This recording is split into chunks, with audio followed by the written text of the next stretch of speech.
Hi, friends. Clock reset? Yep. Hi, friends. Host Eric here, host of Talking with Famous People. They got this new clock reset thing that happens in the live streams here on YouTube. I didn't finish talking to Dominic in the chat there. I had another thing to say to him. But then it said, you can't chat here anymore. So I said, fine. I'll live stream. Now I forgot what it was I was going to say to him. So, failure all around, I guess. Resplendent in my failure. Collective action problem. I was thinking about while I was taking a bath.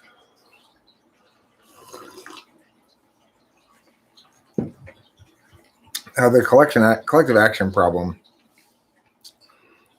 is revelatory about a lot of our challenging points of narrative disagreement in the world. So one such point is on free will and determinism. Cognitive functions is so useful in addressing that question that question becomes very useful in understanding why we ought to prioritize a frame of reference that includes cognitive functions. Because one of the things that they say, determinists will say in favor of the determinist argument is this game. Think of three cities. You might think of more than three cities, and you might choose which three cities to say out loud, but you don't choose which cities to think of, right? Thank you, Winston's mom. Did you watch the one before, the INTJ guy? I was looking forward to talking to you when I saw you next because I wanted to see what you thought about that. Did you know first of all, do you agree he was INTJ? And second of all, if you do, did you know he was INTJ right away? And were you like, Eric, why are you taking so long to figure this out? I'd be curious to hear your thoughts on the INTJ one.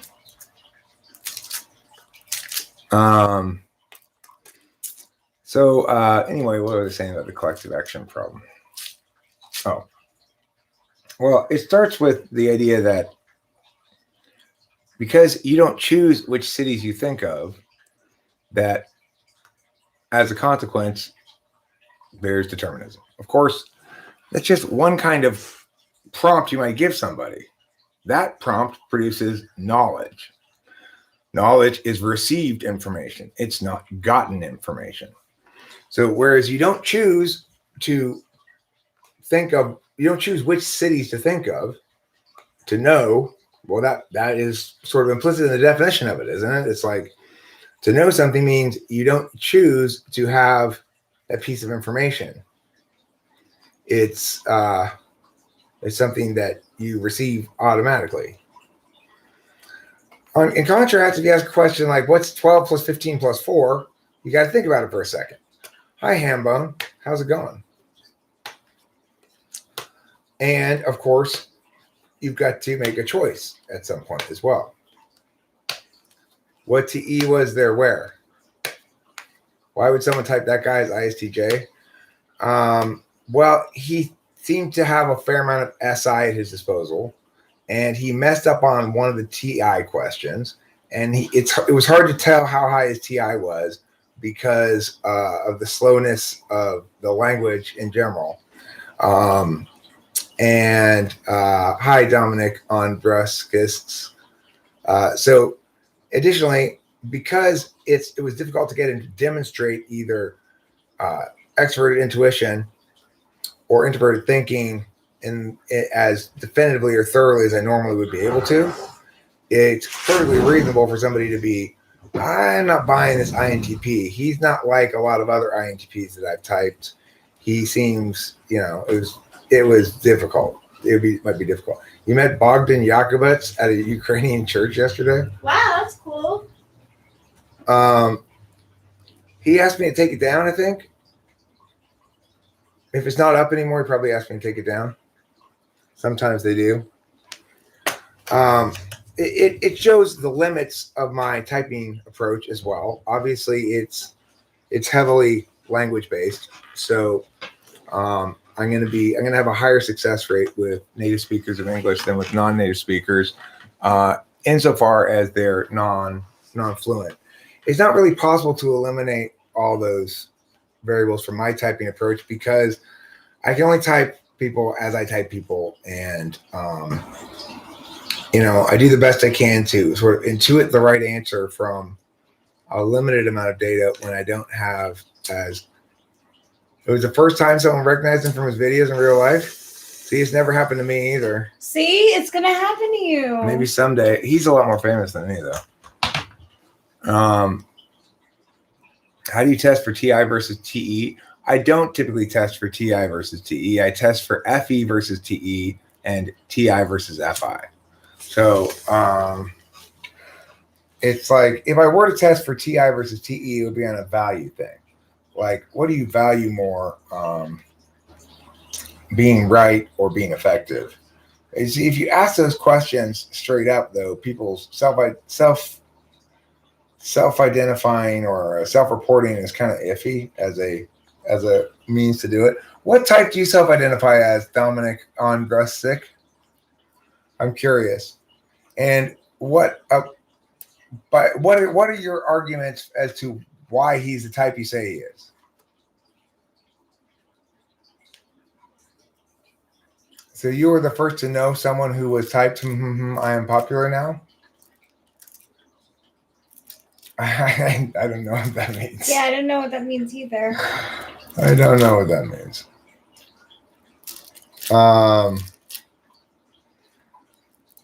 So up templates, I think you are a TE user and an FI user based on my interactions with you around here. What is my goal for what? What is my goal for the day? What is my goal for this video? Yeah. What is my goal for what? What's the title? The title here is the collective action problem, and I have a number of goals. You do. Actually, in a recent video, you laid out your goals, how you want to start with the campaign and everything, and you actually had a list. So yeah, Davidson just missed it. I've got a plan of action of sorts, and varying goals. The thing is, the problem with me is not a lack of goals. It's the consistent prioritization of one goal over others, Explain why I think you seem TE. Just I don't really have a good example in mind, but my takeaway from many of the arguments you've made is that they're from somebody with TI on the back slot. And it boils down to the kind of objections you make and or the kind of answers you find satisfying. You guys invest in stocks? They stress me out in general. I just bought $130 worth of Litecoin the other day. I think that was a smart move. I think it is too, because even though it's down, it's like I bought it. It was like you won't type because it's gonna break the fun.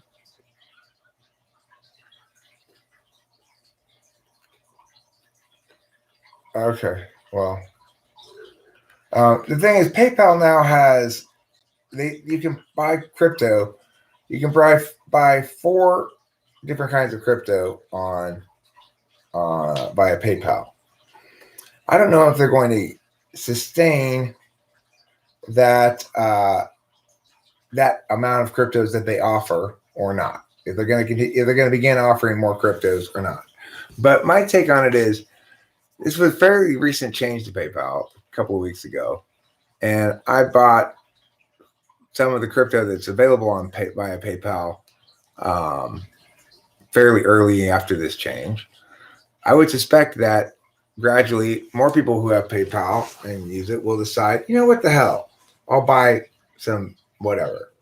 I'll buy some Litecoin. I'll buy some Bitcoin or whatever. And so if that's the case, then I believe that that the price of the coins that are available via PayPal is going to go up faster than the ones that are not available via PayPal, because I don't have to do anything special besides just say buy this on PayPal, which I use all the time anyway, right? So in other contexts, you've got to go to a crypto marketplace of some sort and purchase crypto via their thing, and it's a little bit more of an undertaking. In other words, PayPal is the way to buy crypto without any TE at all.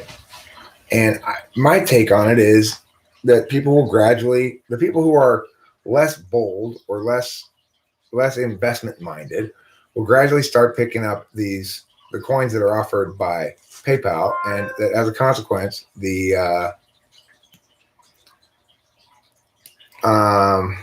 price will go up. I know. I wish I'd gotten in on Dogecoin early on.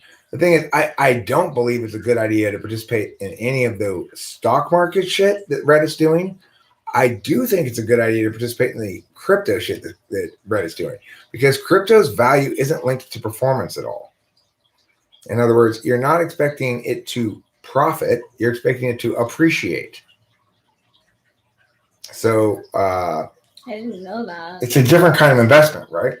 The problem with buying all that GameStop at that price is GameStop might take all that additional investor money and do something useful with it, like divest from GameStop into some business that's sustainable. If they have a good CEO, they can make a successful business transition from GameStop into a successful business, but it won't be GameStop anymore. I mean, it's like, doesn't matter how much money you pumped into Blockbuster Video, you weren't going to keep it afloat. It made sense to short sell GameStop because everybody downloads their software now. The thing is, the only reason GameStop persisted for as long as it did is because of console gaming, which likes to have a physical thing that you insert into the console. But that's going to be changing in coming years, probably, for sure. I would think. Yeah, I think so.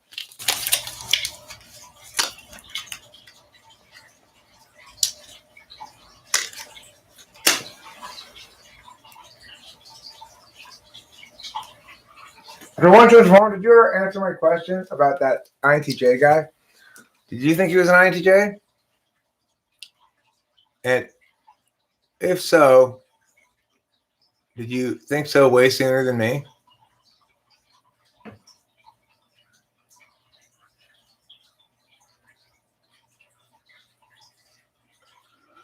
Oh, interesting. You did answer the question. Thank you. I just had an idea, and I want you to tell me what you think of it. I want to change my Instagram to be high as cherry pie. High as cherry pie? Yeah. We do smoke a lot of cherry pie now. Yeah. It's nice.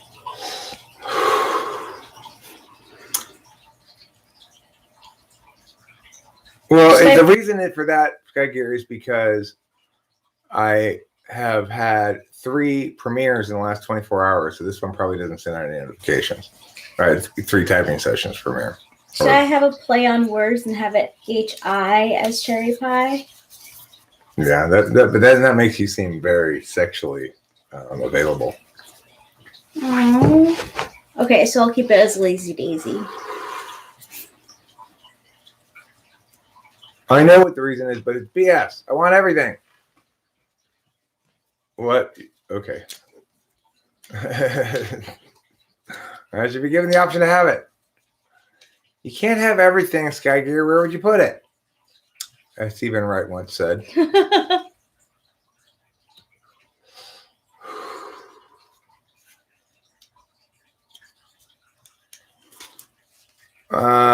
Yeah, I don't buy that. The investment blitz is a ruse perpetrated by Illuminati bankers in order to steal a bunch of stimulus checks. Look, people want a world in which they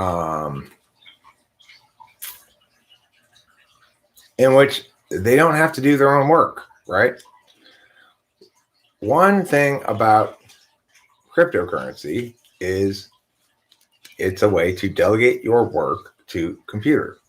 So if you're actually mining cryptocurrency, you can do that. It's like that's one way for some cryptocurrencies anyway. Then your computer's making money for you just while you're doing whatever. If you're investing and your investments are appreciating, then you're making paper money while you're doing nothing, right?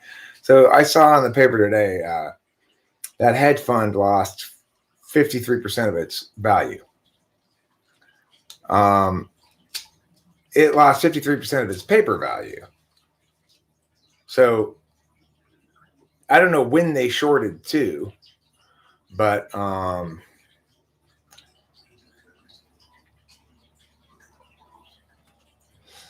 they'll probably end up losing less of that value by the time the shorts come due.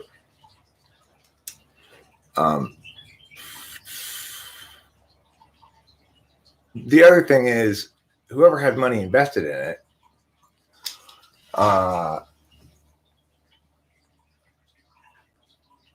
you don't know how much they were up, right?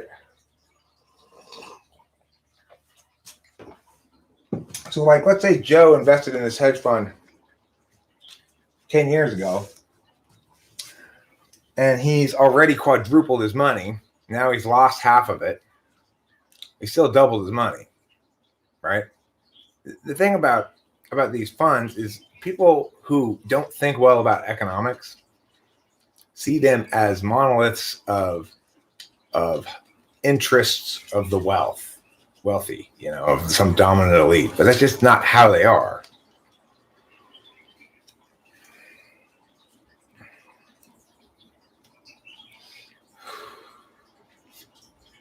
Does TE before FI result in an interested calculus? Yeah, of course.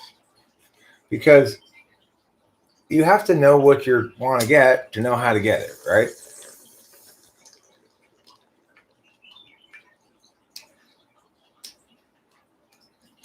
Yeah, I will do that. That's what I do every day, David Sanderson. That's what I do every day. So it's like there are a lot of the entry minimum for that hedge fund is $1 million. There are shit tons of parties who are not dominant elite who might invest into that. So that includes all sorts of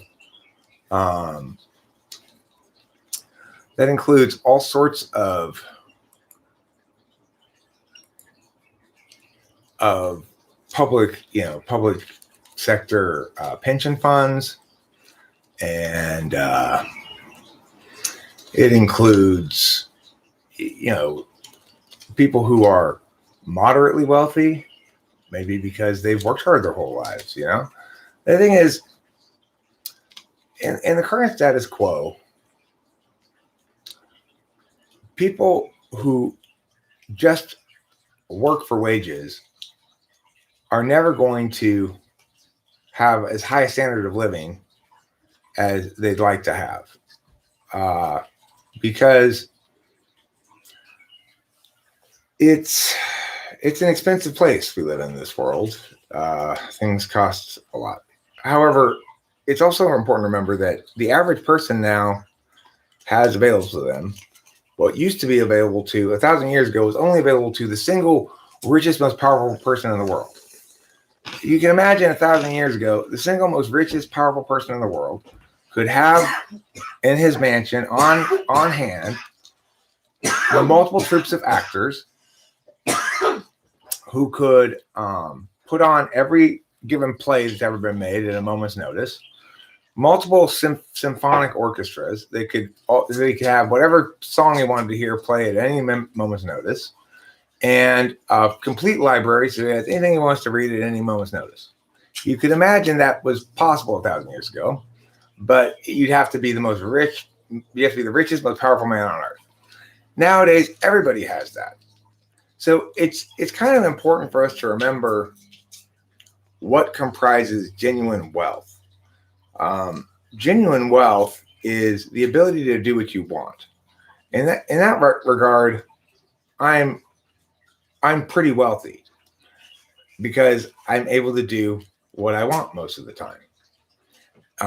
However, if you look at my finances, I'm not wealthy at all. I'm fairly broke.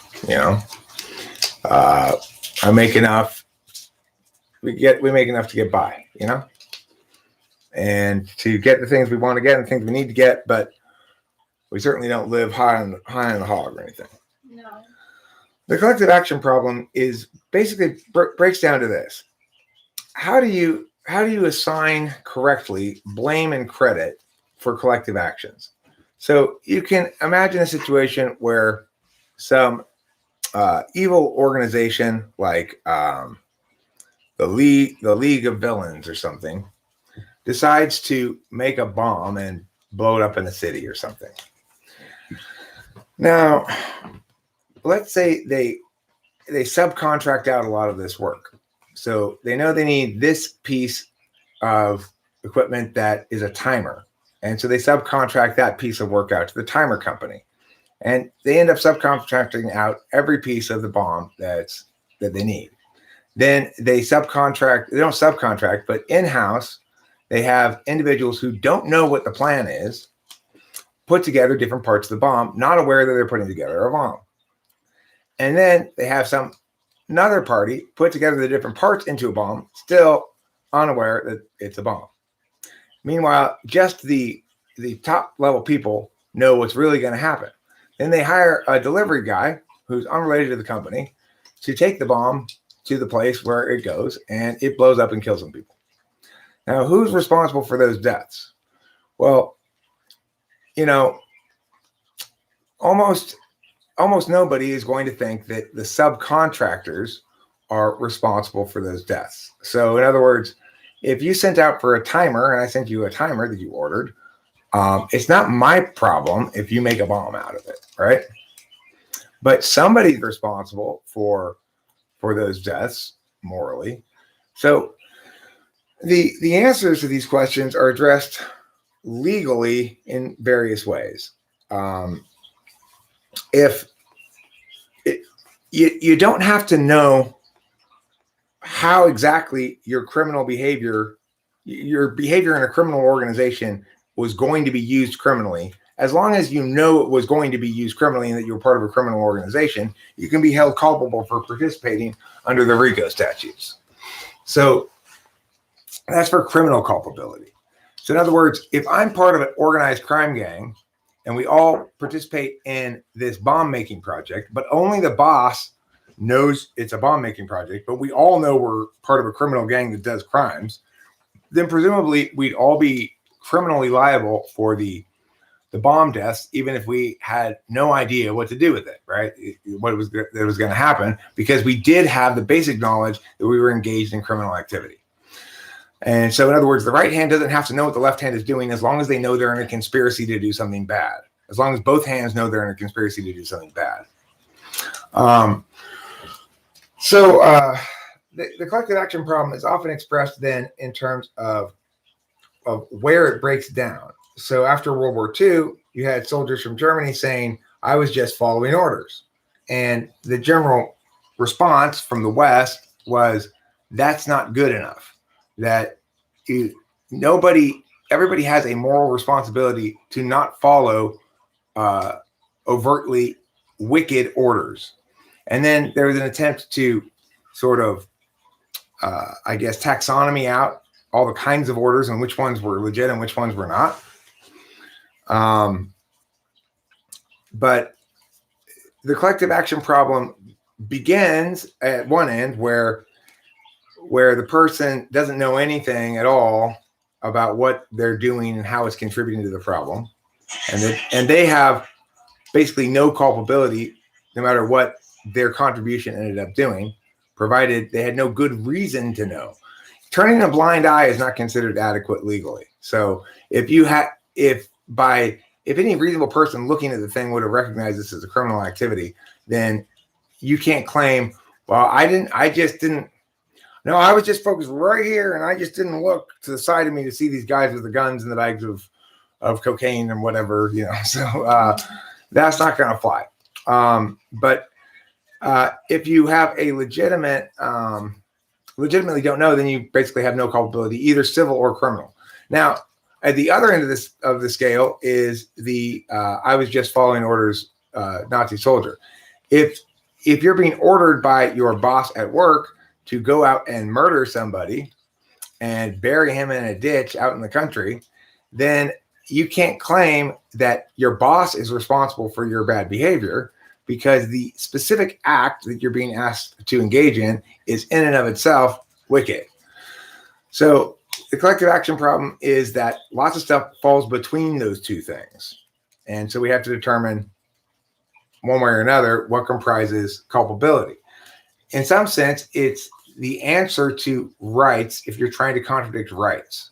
That we can't use a rights-based calculus because of the collective action problem with, for example, nation states.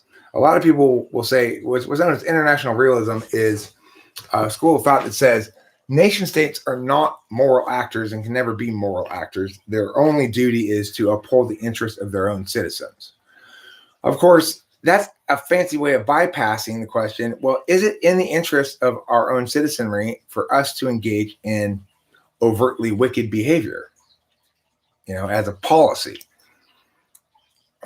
towards others? So, it's like if you were to take international realism literally, then if the United States could successfully conquer a bunch of countries and have it make the U.S. citizens more wealthy at the expense of everybody else, then we should do it. But nobody really applies that as a totalitarian agenda because it just doesn't fly narratively anymore. Well, hi, I'm running for president. Yes, I'm an old school imperialist. I believe we should conquer the world. And it's like nobody's going to vote for that guy, hopefully. No, I'm real old school. I'm an imperialist. I think our inherent superiority as a people means we should conquer the whole world,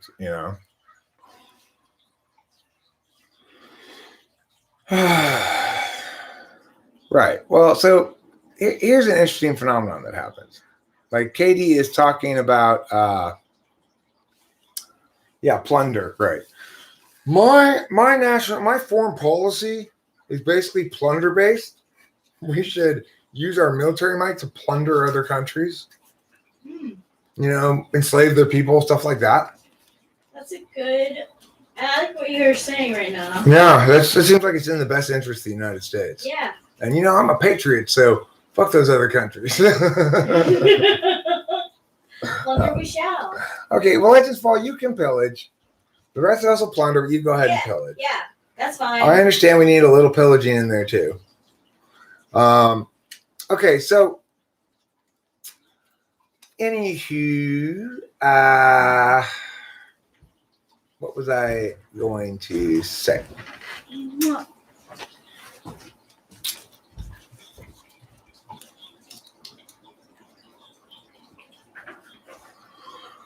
Okay, well, if that's the case, Lauren Cuthbert says, no offense, but I know very few wealthy people who haven't succumbed to their wealth and wasted more than gained by severing relationships and spoogling on empty assets. Well, then, then you don't have to worry about it, right? The justice takes care of itself. The thing to remember is people attain wealth by a different means. And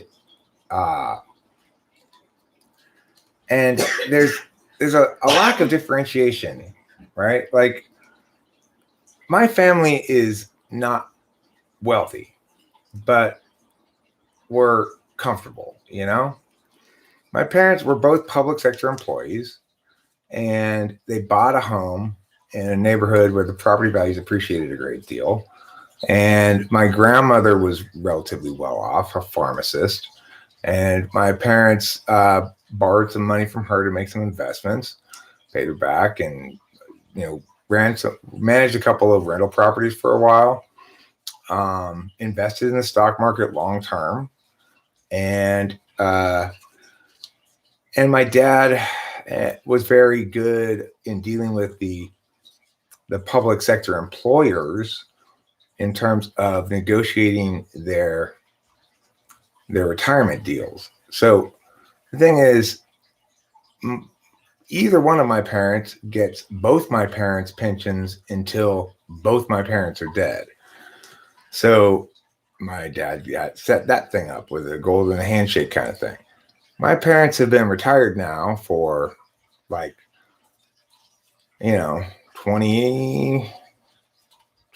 years at least. And they make a lot more money than I do. And they don't work at all. Is that a bad thing? No. You might say, well, they deserve it because of all the time they put into their public sector jobs. Yeah. Okay, fine. I agree.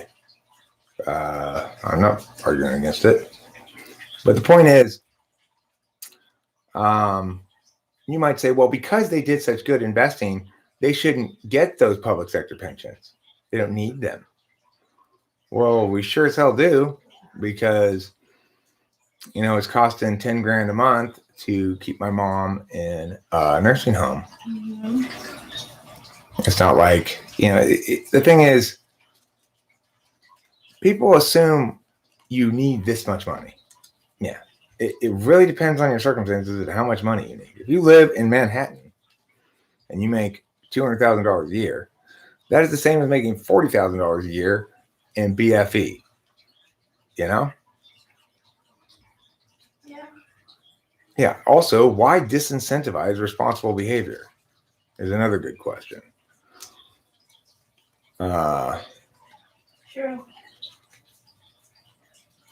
Genexiel's objecting to Legends Fall's insistence on pillaging. Look, Genexiel, we're agreeing on pillaging as a compromise between just stealing and steeping, raping, and pillaging. Yeah. So we're just gonna go with the stealing and the pillaging. We're gonna make that concession to Legends Fall, and then we'll all agree not to do any raping. Yeah. I have a question. What are your thoughts on the saying, the devil you know versus the devil you don't? Well, I mean, that's why I was saying in the last election, had I voted for president, I would have voted for Trump because he's the devil I know, which is to say he's terrible, but I know how he's terrible and I can anticipate his terribleness versus this new devil, which is dementia guy. I have no idea nobody can possibly predict how dementia guy is going to go because dementia guy's got dementia. I try not to laugh. And I will not tolerate the idea of wink and nodding, electing somebody else as president than the person who's actually running for president. So no, I don't accept, well, Kamala will take care of it. Oh my gosh, no. I don't accept that. She needs to run for president then. I'm not voting for dementia guy for president.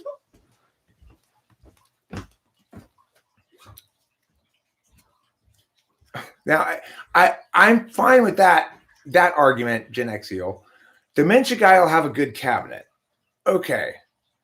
That's a good reassurance after the fact that he's been elected. Fine. But that's assuming dementia guy doesn't pick his own cabinet.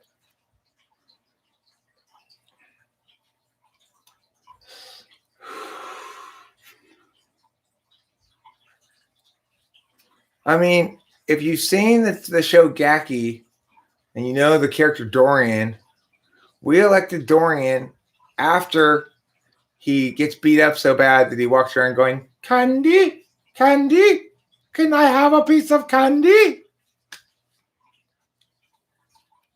That's our president, Candy guy. Who do you want as the defense secretary? Candy? Okay. Let's see. Candace, Backy. Why do you keep saying Gacky when it's Backy? Or whatever the fuck it is. I don't know, it's a terrible cartoon. The thing is, in dramatic contrast to Backy is this other Netflix original anime that I just started watching called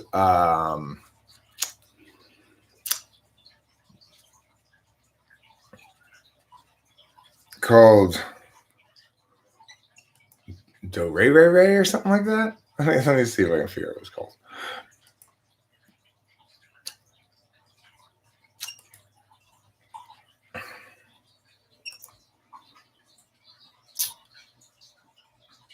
Do Ra Ra Ra.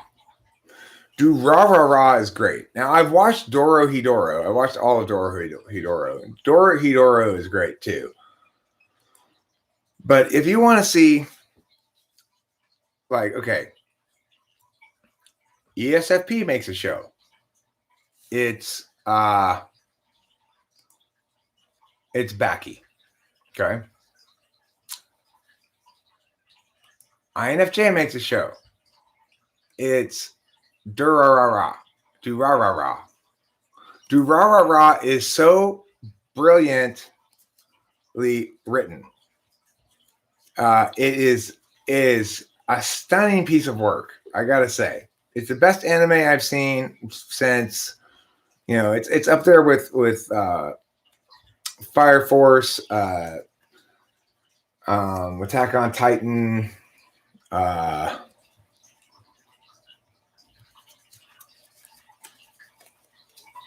It's really good. No, I don't feel like having anybody right now.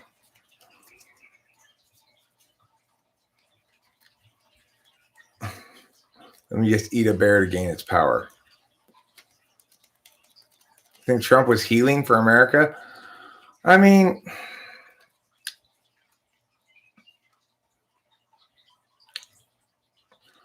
Trump was right to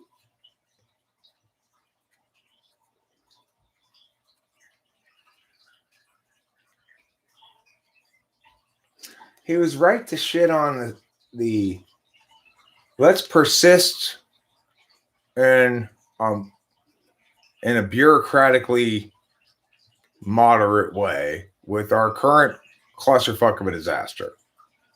So it's like, if you just keep electing Biden and Obama and even Bush, if you just keep electing those people, you get continual moderately attending to continuing to carefully drive this bus off a cliff. Trump's like, we're not driving off that cliff. We're going to drive off this cliff and this cliff because they aren't cliffs. Of course, they were cliffs too. But, the point is, at least he brought attention to the fact that we need to not be driving towards the edge of a cliff. And I appreciate that quality of Trump. That the status quo was not acceptable. I agree with him. The status quo was not acceptable. His alternative to the status quo was also not acceptable. But he was correct that the original status quo was not acceptable.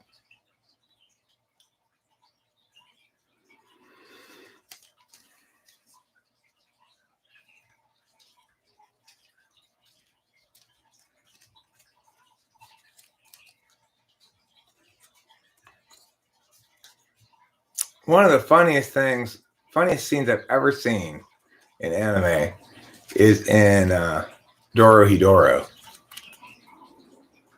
We don't have a Discord server.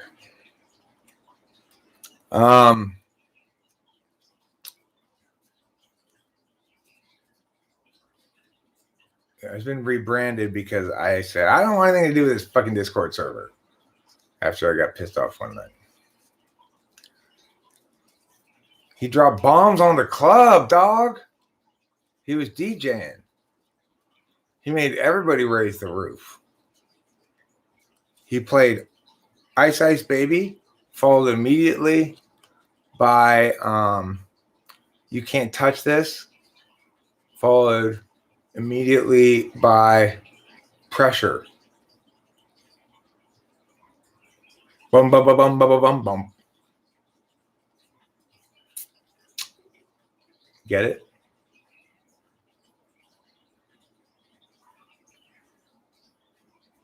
No. Bum bum bum bum bum bum bum. your pressure. It's like the same baseline as Ice Ice Baby, whereas MC Hammer paid for his copying of the baseline from Super Freak. Therein lies the linkage. Do I think Freddie Mercury is an ESFP or an ENFJ?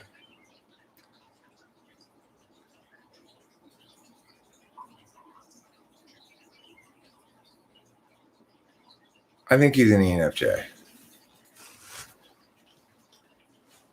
I mean, the thing is, I think she wanted to watch something else on her phone, so she went to the other room.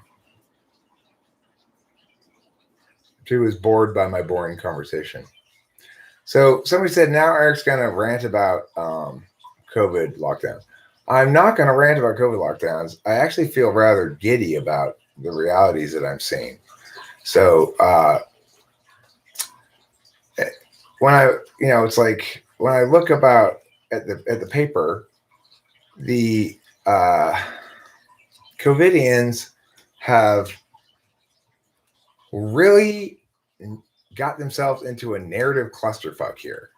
So it's like, on the one hand, you've got people referring to people who don't get the vaccination as dose dodgers, okay, implying that they're dodging their duty to take the vaccine. Do you need a lighter? No. Okay. On the other hand, there are all these articles saying like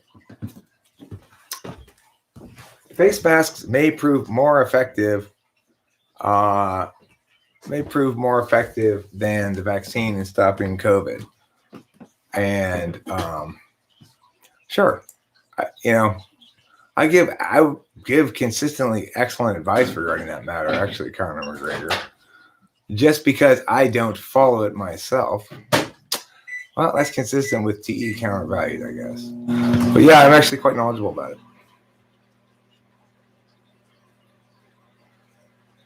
So, for example, my reasoning behind buying some Litecoin on PayPal makes good sense, right?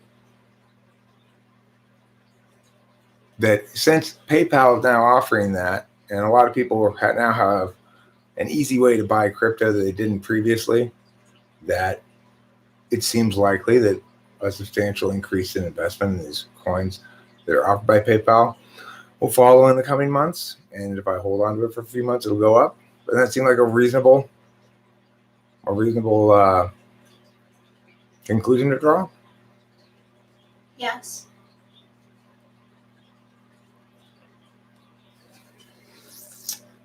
And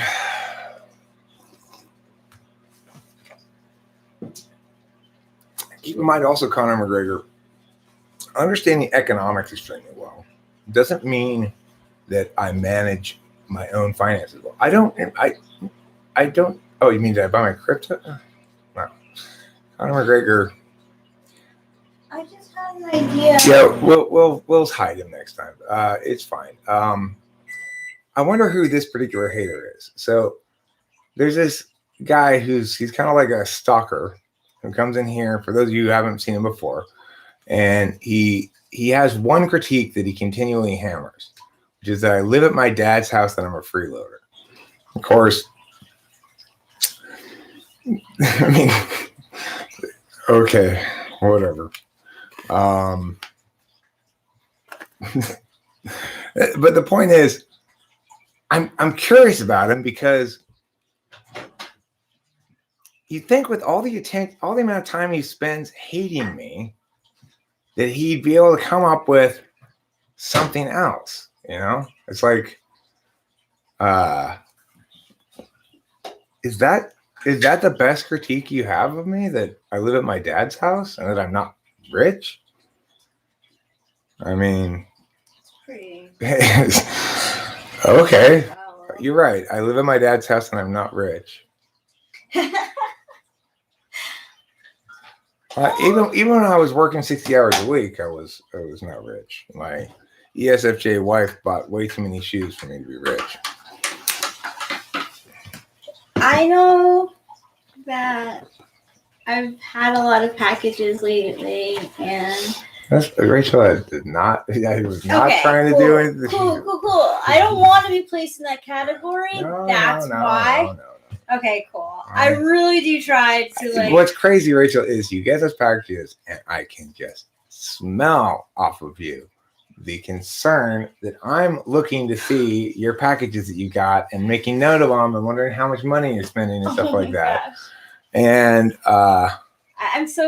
it's so inbred in me. And I think to myself, well, Eric, you are making note of it because you're making note of how she's making note of this.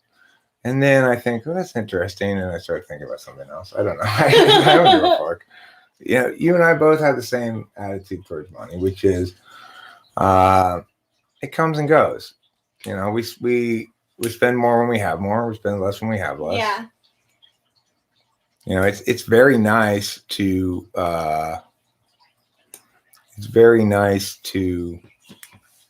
be able to stay someplace rent free, and we don't have to pay the bills for the water or stuff like that. We do pay the internet bill. Yeah. We provide internet for the house, but you know, we have to buy our own food and stuff, but it saves a lot of money to not have to pay rent for sure. Yeah. I get deals too. I'm not a shopper who shops on like boutique places in general. Like I got my thumb ring and my right ring finger from like more of a trendy boutique kind of place.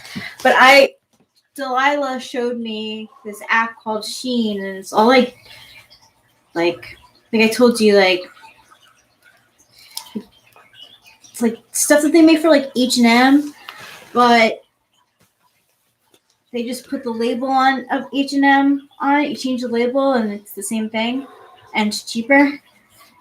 So it's like, yeah. I agree to you, Lauren Cuthbert, that gratitude is a key to happiness. Gratitude is recognizing that wherever or however you are right now, you have the opportunity to make choices and to change your reality in some way, shape, or form. And there's also the black swan effect for people. The black swan effect in terms of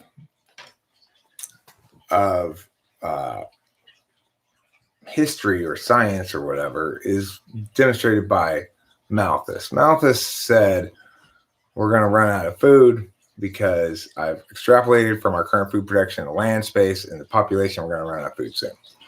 The black swan was, he didn't realize that people were going to improve the amount of productivity per piece of land so much via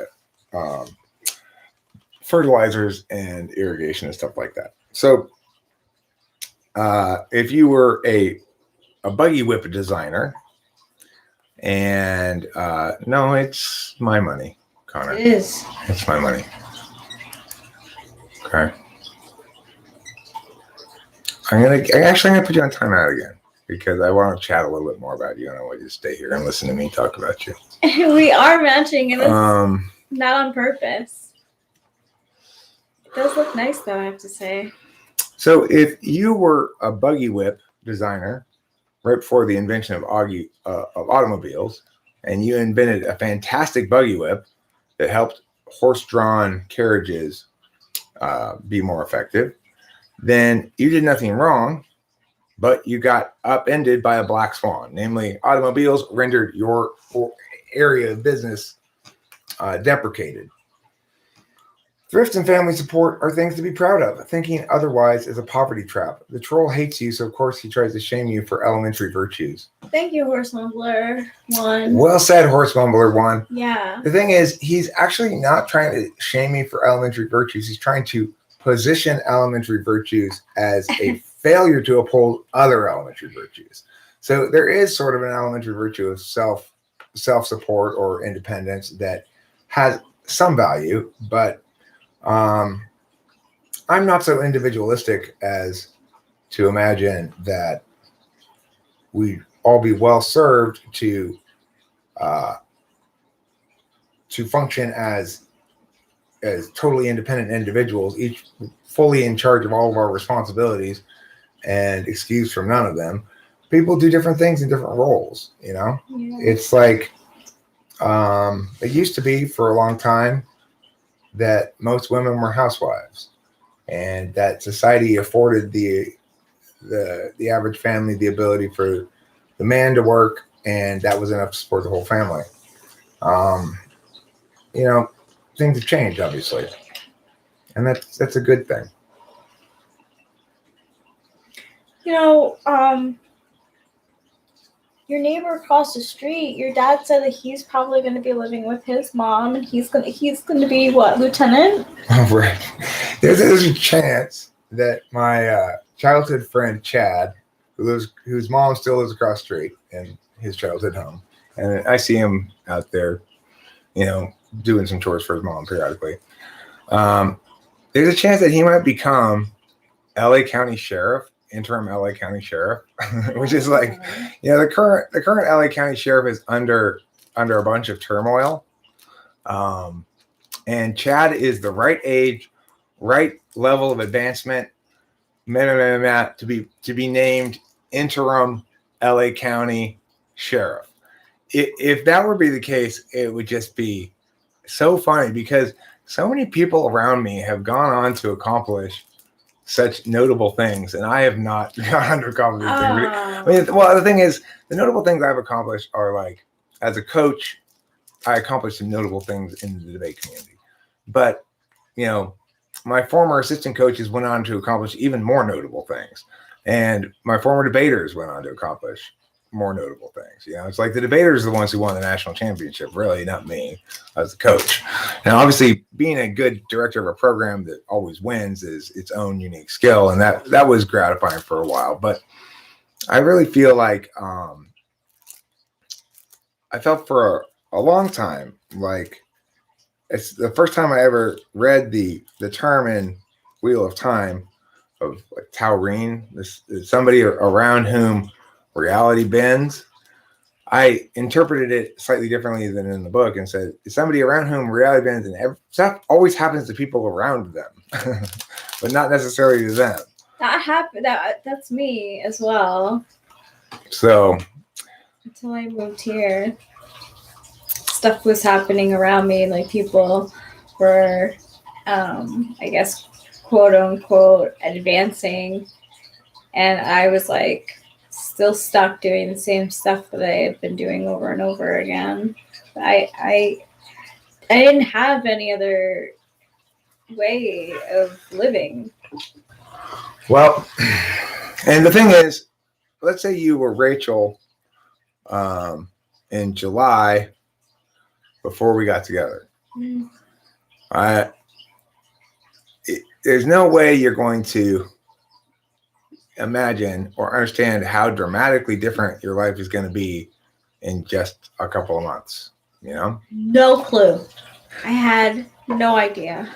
And this is the thing. If I had one message I always ask this question: what's the one thing you'd send as a piece of advice to the whole world, if you think would be applicable to everyone?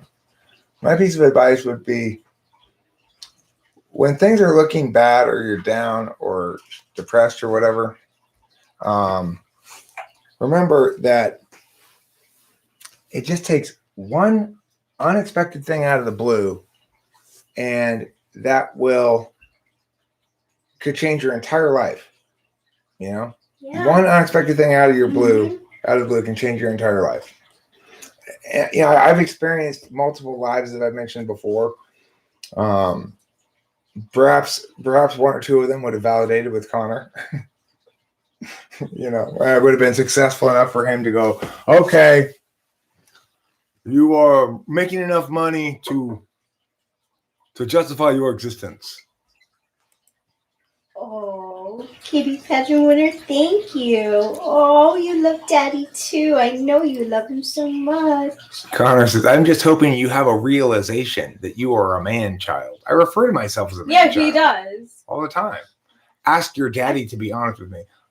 My dad did not have a lot of respect for me, to be perfectly frank. He does not respect me very much. Wow. So, he's not dishonest with me about that particularly. No, he's not. Eric's hot trophy wife. How did you get access to marijuana back in New York? I appreciate you calling her that on the invites. You're my trophy wife. Thanks. That was my goal, actually. That was my goal in life. Are you guys judging me for that? To become a trophy wife. I would never even thought about that. How did I get access to marijuana back in New York? I worked in restaurants. Work in a restaurant, you're gonna find drugs. Good answer. Well, Lauren Cuthbert, you don't really need to worry about it. It doesn't make me feel bad about myself. What I'm mostly interested in when people come in and hate on me is like, either number one, where am I giving ammunition that makes me legitimately vulnerable? So in this regard, he's at least chosen legitimate ammunition, right? Like he's found an area where he can legitimately critique me, namely that it is true that I live at my dad's house. So he's not I didn't know Taylor was swearing at Winston's mom. I don't know about that. That occurred? I didn't know that happened. That's surprising. I don't always pay that much attention to the chat. But I do always pay that much attention to it. But in order to pay attention to it, I have to look away from it for stretches of time, or else I'll lose my train of thought.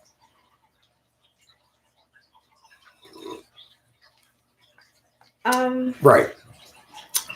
Katie said, Winston's mom says, Katie, as far as I'm concerned, he could stay if he was interesting or clever. How many ways can you say the same thing? Yeah, so, okay, he found a piece of legitimate ammunition to use, and he used it sort of legitimately in the sense that he's saying, I'm critiquing you for this behavior, and I'm interpreting it as you're a freeloader. And so from a TI, be given that on TI tool, I go, well, okay, I guess that's a fair critique in the sense that there's nothing untrue about it, in that I am living here rent-free and I am at my dad's house. And so in that regard, it's a good way to attack me because I'm unlikely to come up with an FI defense or some combo FI TI defense like the very effective response that Horse Mumbler provided. I'm just likely to kind of be at a loss. Well, that's true, but I don't understand why it's so bad, you know? Like, I myself am very subject to feeling like, am I providing enough in this relationship with my father to justify what I'm getting out of him? But of course, that in and of itself is a very FI polar notion. I don't treat other people like that. In other words, I don't think about my relationship with Rachel as, am I getting enough out of this to justify what I'm putting into it or something, right? I don't frame any of my relationships like that. But I assume everybody else frames their relationship with me like that. That if I'm not useful enough to them, if I'm not more useful to them than they are to me, that then I don't have any value. I'm not worth being around or something. This is the point, really. Why does he care more about you than you do about your living situation? Right. He doesn't care about my living situation. The real question is, why does he care so much about me that he directs his attention to trying to make me feel bad rather than something else, you know? Yeah. You're gonna apply for food stamps just to spite Connor. I like that too. Really should move back to your parents' house. Maybe you're already there. Yeah, maybe. A lot of people are. You know, it's very hard to live on your own. Well, especially with this COVID shit going on. Mm-hmm. A lot of people are back to their parents' house. Yep. Families coming back together because a lot of people have lost their jobs. Yeah. You know. Anyway, regarding the COVID narrative stuff, there's all these conflicting narratives that are running afoul of each other. One saying that that masks are actually better than the vaccine is stopping the spread of COVID. Another one saying that this legislator got COVID after taking the second dose. Another one saying these are the possible symptoms you may experience after getting a COVID vaccine. Another one saying reset on the vaccine rollout because of problems, yada, yada, yada. And then you have things like, well, in LA, they've made it so you're not allowed to watch TV outside at a restaurant on Super Bowl Sunday because they don't want people gathering to watch the Super Bowl. Stinks. But the thing is, they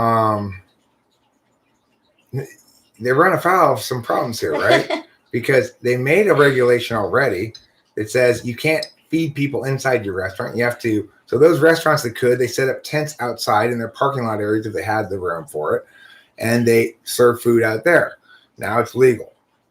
Well, but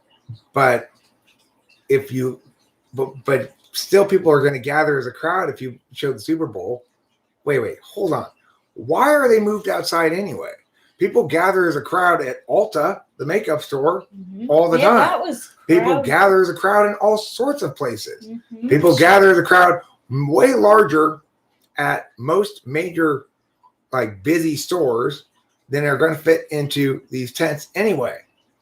So, okay, well, they'll be too close together.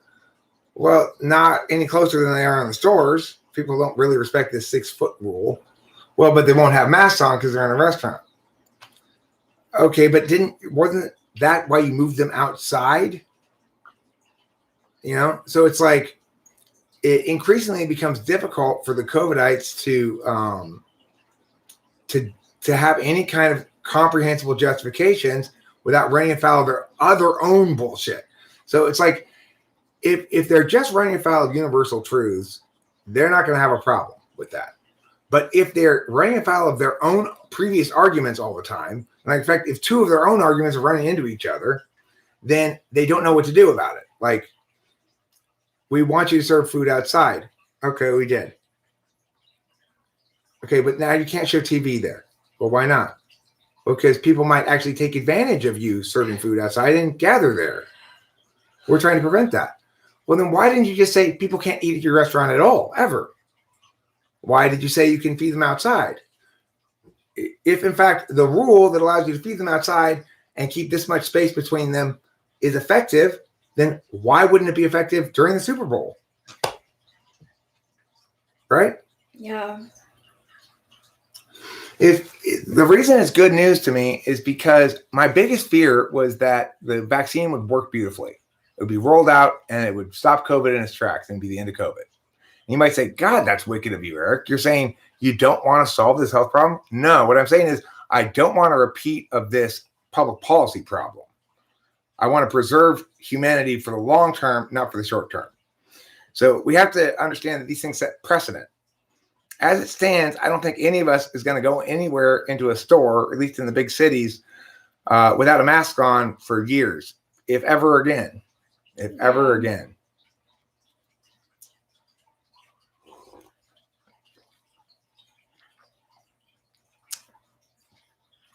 Why time and time again do they stick the same old and tired trick? He's so consistent. We can tell who he is just from his jabs upside down with any polar. I mean, I think it's Queen's Gambit. I'm pretty sure it's Queen's Gambit. That's my take on it. And the reason he's like that is, Yeah, I think he's any fourth. I think Queen's Gambit's ISTJ. Could be, I guess.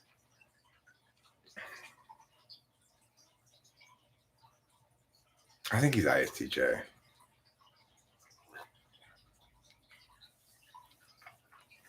Queen's Gambit. He was a guy formerly known as Court Jester. Then he changed his name to Queen's Gambit. And he's really kind of obsessed with me. Like for a while, the majority of his videos on his channel were hating me. Then he tried to copy Type Police. He makes Type Police episodes, which he type polices people using Vaultology. Of course, they're terrible and nobody watches them. But that's the thing. It's like when somebody, he stole your Type Police thing. I don't give a fuck. He's not going to make it work. It's not any good unless it's good.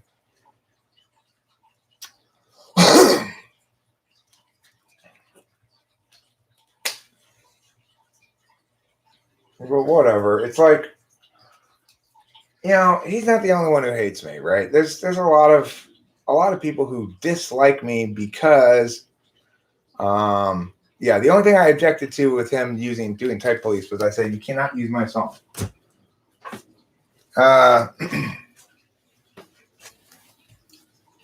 He claimed that his brain trauma makes it hard to type you. Oh, he retracted that. That was going to be strange. Lauren Cuthbert, it's cool that you say kiss kiss because Eric dedicated Your Kiss Is on My List by Follow Notes to me today, and it was very romantic.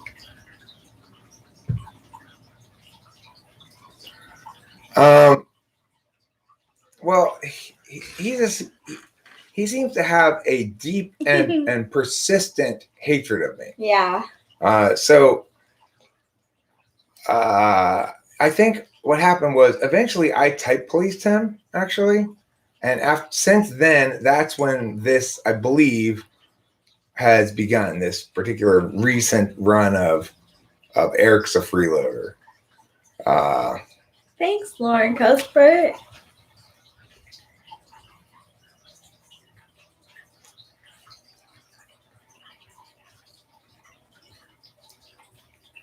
Yeah, Queen's Gambit makes a lot of SI kind of arguments or random TE arguments. Like,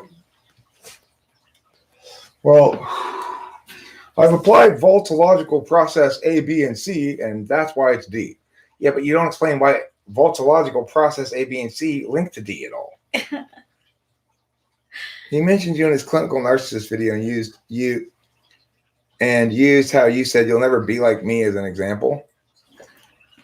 I mean, I guess that's narcissistic in a like self-admiration sense. Certainly not narcissistic in a clinical sense. That's just me, being like, oh yeah, come at me, bro.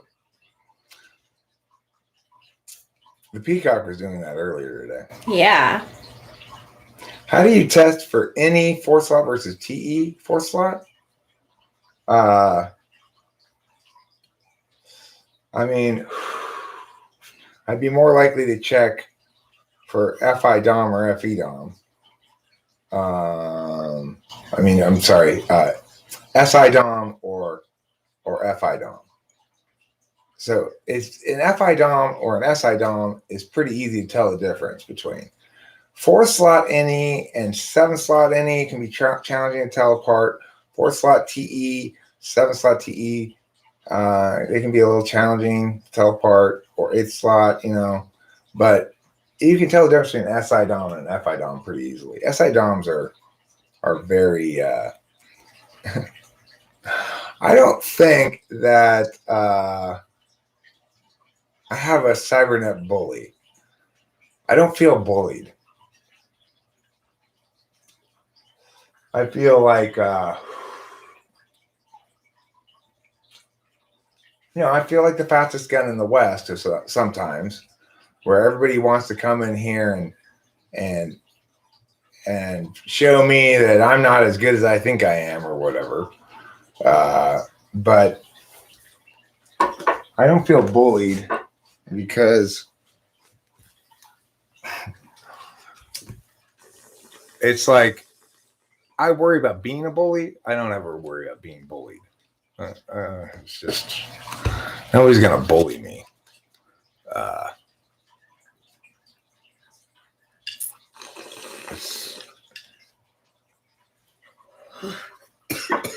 We must speak our minds openly, debate our disagreements honestly.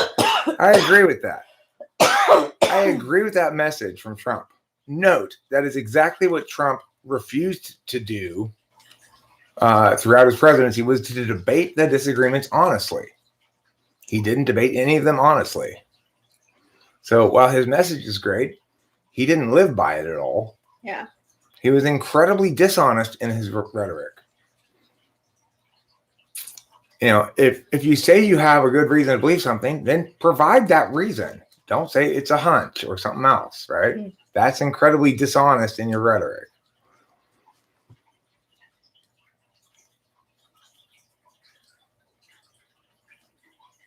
No, he was, okay, you're right. He believes himself. He's not consciously, willfully lying usually.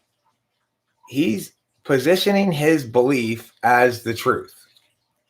And so in that regard, he's not exactly dishonest. He's just stupid. Thank you. He's just incredibly stupid.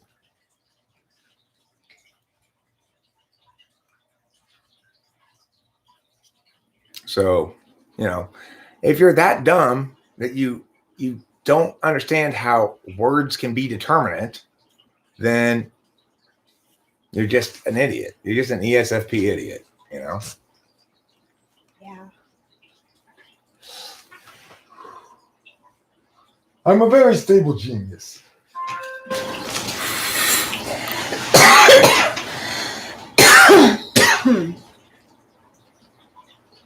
Are we doing anything for Valentine's Day? Every time I hear the word, I get this flash of fear in my body. Oh my gosh, then really don't worry about it. Let's get some candy the next day. I have PTSD on Valentine's Day. Can I have a request? Yeah, of course, baby. That maybe we go to like Rite Aid or CVS or whatever and get the candy half off. Sure.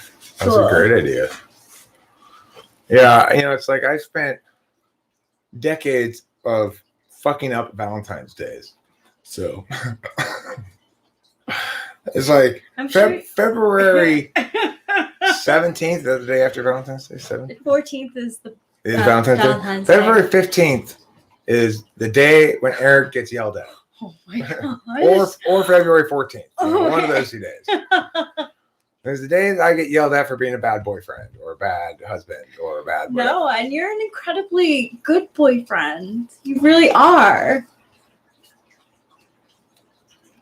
You're right. I really don't know the day of Pummel Hop because we went into the weed store like a week ago and they had up hearts and shit. And I was like, oh shit, is it Valentine's Day today? It wasn't. I realized fairly soon. I know it's in February. It's got to be in February. The thing is, like, I would probably not say anything. And, well, I would, though. But I wouldn't hold it against you. I'd just be like, oh, it's Valentine's Day. Like, it's such a shitty... I want to do the nice thing. The thing is, you and I always do pleasant things together. I know. We really do. That's why I appreciate those things so much more than, like, a day dedicated to it, you know? Okay, well, we're starting Valentine's morning by making red and pink heart construction paper cards for each other. Oh, my gosh. After that, we're going to pass out Valentine's to everybody in the class so that nobody feels left out. Yes. Then we're going to give each other candy. Then I'm going to give you a rose. I'm going to say, will you be my Valentine? Oh. And you'll ask, well, what does that entail? And I'll bring out the contract. It explains all the expectations and requirements of each party upon agreement to being one's Valentine. And then you'll sign it. And that'll be our official Valentine's Day. Oh, that sounds so nice. Do they have Valentine's Day specials at the weed store? Probably. Yeah, I would think so. I would expect that there will be I will get texts from the various weed stores that we've gone to and put my number in. And my text messages, like a good 30% of them are from weed stores. I have a question though.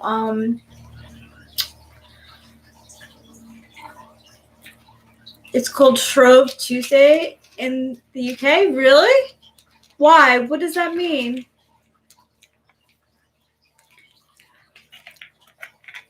Does anyone know what day Valentine's Day is on? Like what day it falls on this year? Because like if it's in the middle of the week. No, I know the 14th, but I mean the day. Monday, Tuesday, Wednesday, like that, not the date. What other words start with SHR besides Schrodinger's cat? Can you think of any other words that start with SHR? Oh, it's on a Sunday. Sunday. Sunday, Bloody Sunday. That means that people are going to be home. See, like, I was also thinking for Valentine's Day, if they did have a Valentine's Day special, that we would go get it. But if it's on Sunday, it's going to be super packed because everyone's going to be home. If it's during the week, I was going to be like, yeah, let's like go there at an odd time and we could definitely get a sale. But it's going to be a line outside and I don't really like waiting. Thank you, guys. I am humbled and embarrassed by my failure to come up with any of those. You've got the shrub, shroom, shroud. Shadow's not one. All I could think of was shrink, shrunk, shrimp, shrapnel, oh my gosh. shrine. There are so many. I don't know what shrill is. Oh, shrill. That's not how you spell shrill. Is it? I don't think that's how you spell shrill. Is it? Maybe it is. I can't I don't know. Shriek. Shrek. Shrek. Okay, so there are a lot of words that start with SHR. My mistake. I really feel like I just utterly failed here on this one.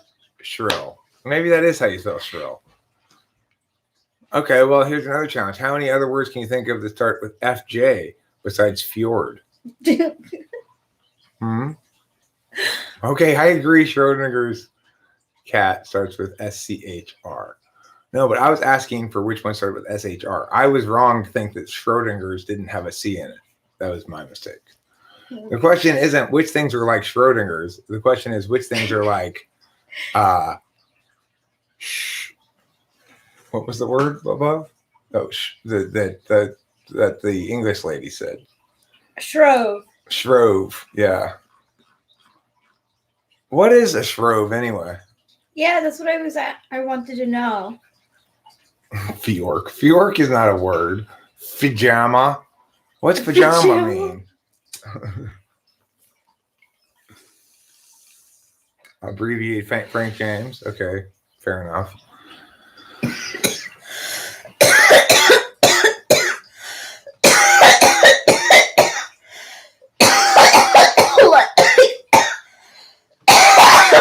Vajancy. I can't believe like how much TE.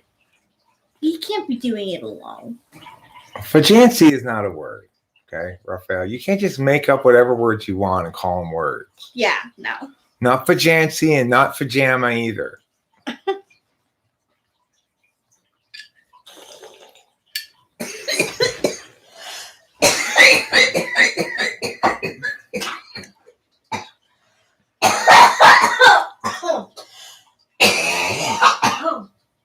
Resin hits so hard. I'm sorry, darling. It's okay.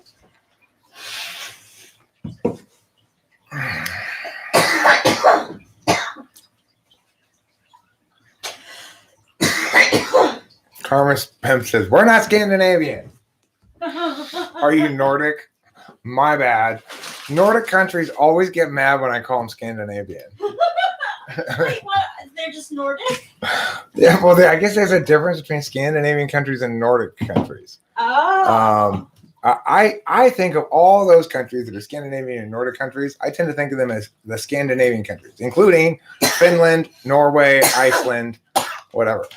No, those ones are Nordic countries. So I am wrong about that. And yeah, I get corrected by Nordic people every time I call them Scandinavian. Which ones are Danish? I think that's Scandinavia. Oh. I don't have the exact list at my disposal, but I think Denmark, Sweden, and something else are Scandinavia. Finland, Iceland, Norway are Nordic. I don't know. Shrove Tuesday was named after the custom of Christians to be shriven before the start of Lent. What does it mean to shrive someone, though?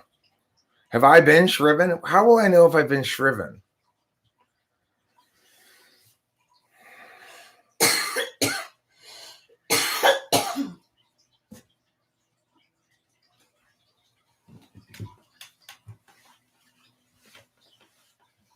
Here's a trivia question for you. What's the only island nation to have an army comprised entirely of mermaids?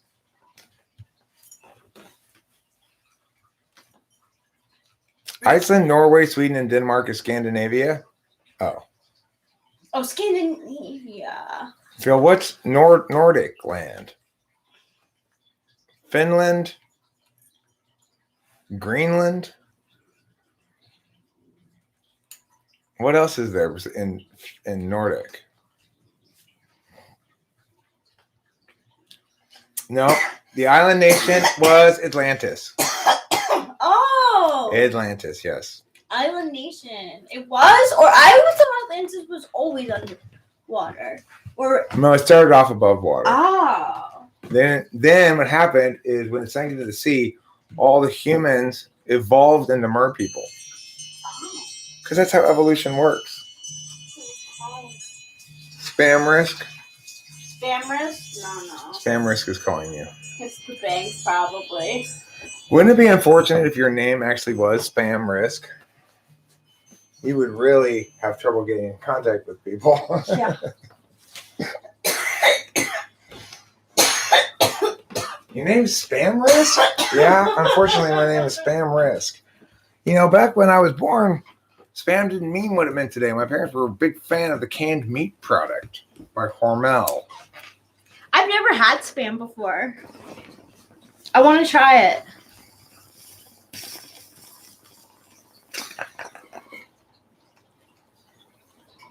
I want to point out something I discussed with Rachel earlier in the card, too. No one would ever say that's a female merman, but someone might say that's a male mermaid. Nobody would ever say that's a male peahen, but people might very well say that's a female peacock.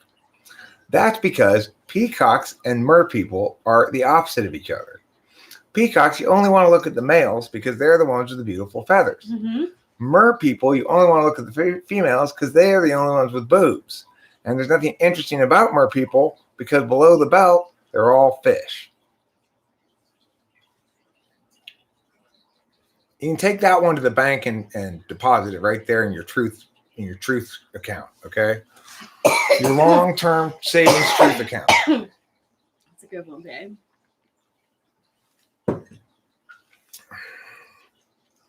No, he's not assigning gender. I am not assigning gender to mer people. I'm just pointing out that you default to mermaid and you default to peacock. Why? Because mermaids are more interesting to look at and peacocks are more interesting to look at than mermen or peahens. Peahens are just brown. Yeah. They're just brown. I didn't know they were called peahens. Ordinary brown. They don't have any big colorful feather displays. Right now, the male peacocks are that's very redundant. Very redundant is also redundant. The peacocks are displaying their feathers right now. Why didn't they call the female peahen a peacunt? I don't know why. They probably should have. That's a really good one, Winston's mom. The white ones. We do have a few albino peacocks around. Oh. I haven't seen a pure albino peacock for a while, but there are a variety of splotchy peacocks that you see occasionally that have splotches of white in them from the albino peacocks. Can't wait to see one. I'm excited. I remember when I was a kid, there was at least one fully albino peacock around. That was Cool. straight white, red eyes albino peacock. Cool. And obviously, I don't remember if it was a male or a female, but that white color seems to have persisted in the gene pool somewhat, because you do occasionally see a splotchy looking peacock. Hmm.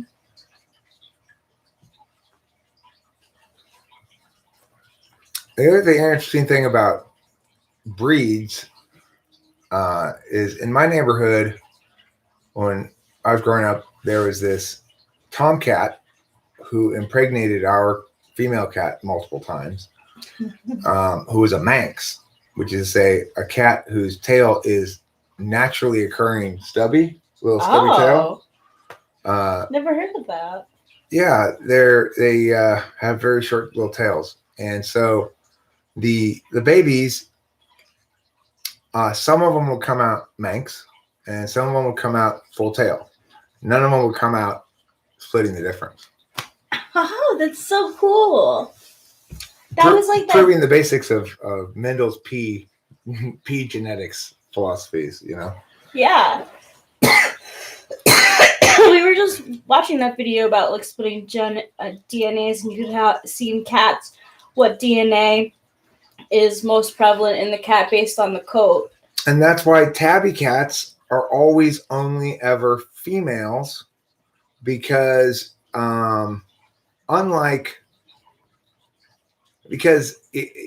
you have a female, you have one of the X chromosomes turned off, basically, in human beings. And so you can't see really any of the effects of it. But the reason tabbies can be tabbies is because they get color from both their X chromosomes. So you have to have two X chromosomes to be a tabby. Manx. Cool. Oh, Manx cats are native to the Isle of Man in the UK. Interesting. If people don't bob cat's tails, Karma's Pimp, they only bob Doberman Pinscher tails. And why they do that, I don't know why they do that. Oh, that's cool. Manx cats are native to the Isle of Man. Man. Yeah, all calico cats are female. What did I say? Did I not say calico? I said tabby. Okay, I meant calico. My bad. I meant calico. Thank you for the correction. The reason is because they get that particular coloring can only be gotten if you get color from two X chromosomes. And wow, that's so cool. Yeah. So, bob is the right word.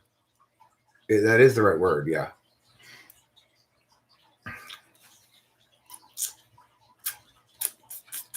Yeah. So Eric Moore is correct. It's calicos that can only be female. Because was Daisy or Dixie calico? No. She was tabby. She was tabby? Just like PP is tabby. But yeah, I just got the words confused. Yeah, but you could see that PP got more of the male. She's darker than her mom. Yeah. Both the mom and the dad of my current cat were tabby. But the dad was darker and the mom was lighter. Oh. This cat's mom was light gray and white, and her daughter here is like dark brown and coffee and coffee and like taupe, like actual taupe, and I would say like mushroom gray. She looks like a blackened hand made out of Guinness and Harp. Yeah, she is one pretty. She's a really attractive cat. Yeah, she really is. And when you talk about like furball, sometimes she sits there and that coffee section of It's her all just it's puffed like, out. and she takes such good care of her fur too. She She's very does. meticulous about cleaning herself. So, because I've had cats that aren't, you know, we had this cat in Laverne, Trinity Renzel, who was a very extroverted cat, very ESFJ cat, and also did a shitty job of taking care of his own fur. You know, like you see him lick himself a couple times and go like, "Fuck it." I got too much of this fur. It's ridiculous. You know, despite being the kitty pageant winner and a beautiful kitty, Kitty does not like to be photographed. It's very hard for me to get a picture of her. She's an FI-dom. She wants everything in life to come about as a consequence of her desiring it first. You know? No wonder her career hasn't soared off. Well, she's a kitty pageant winner. She is a kitty pageant That's winner. A pretty big damn, like, yeah, title there. Now that with COVID, oh, you're being a wise ass. Okay, well, it's fine because I recognize that possibility, and I checked it on the internet before I decided to share it as a community post. That would be interesting to hear something like that, where because MBTI has been around long enough, it's conceivable that somebody prior to there being a YouTube typology community, prior to there being independent artists making songs covering subjects that they're interested in, that some band might have, in fact, written some sort of MBTI song, you know?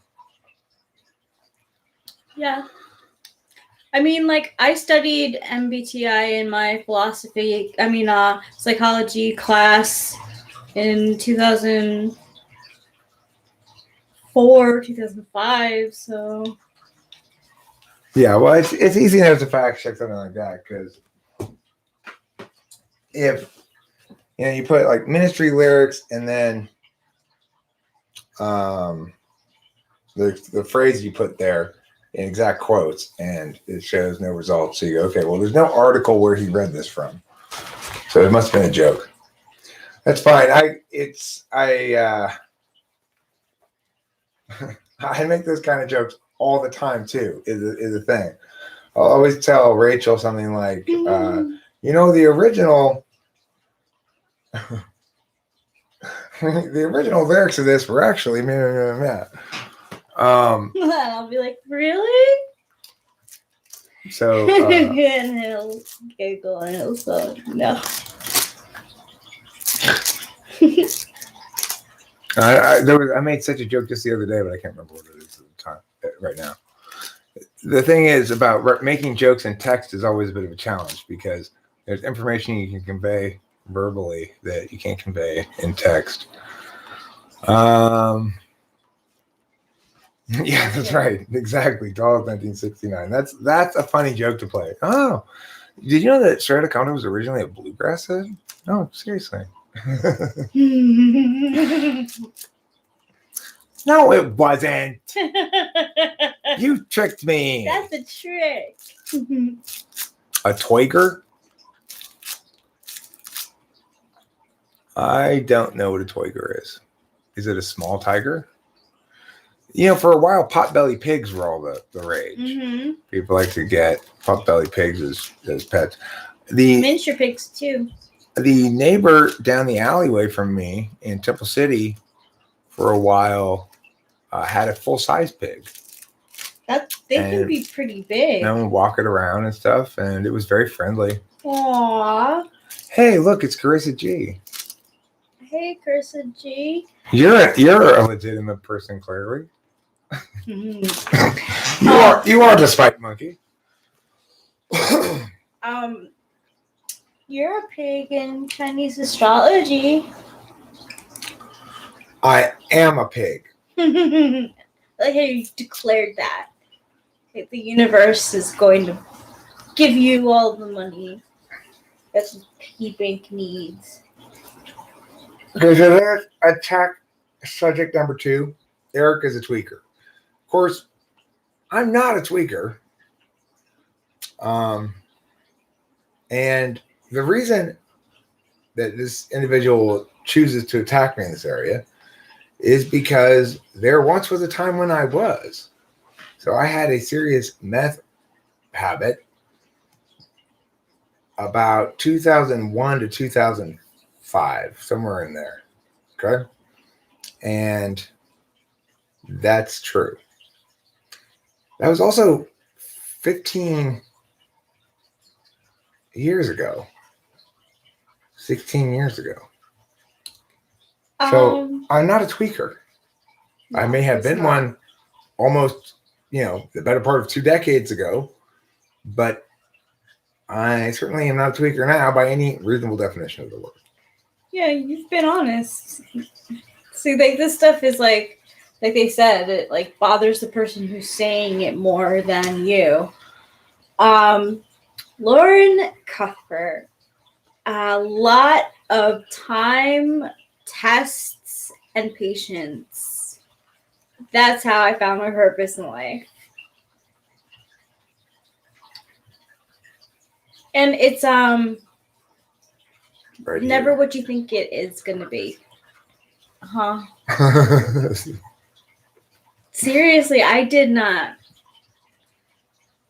think his penis would be my purpose, but it really is. God came to her one night in a vision and said, Rachel, this is your purpose. And showed her a vision of my penis. And it was years later when she finally saw that penis and said, this is the one that God said. Yeah. I've been looking for all these years. Mm-hmm. And we say that, I was conceived when Eric touched down in New York. It is, in fact, possible that Rachel was conceived when I was in New York when I was in 7th grade. Mm-hmm. So I was in New York in 1985, about 9 months before she was born. Yeah. So it could be that her mother had an affair with me and that I'm actually her father. I'm hopeful that's not the case. I don't remember having an affair with any overbearing ESTJ Italian woman in New York in 1985, or Italian. Okay, whatever she is. Oh, I'm sorry. You see, she sounds right. Italian. She does. So as far as I'm concerned, she is a Long Island Italian lady. She's the Irish, though. The Irish have that accent too. She's the Irish.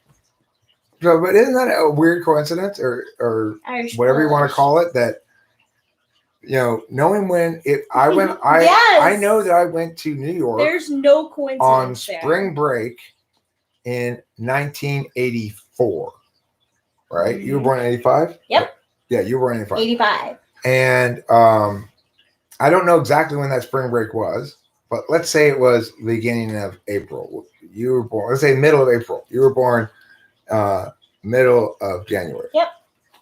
April, May, June, July, August, September, October, November, December, January.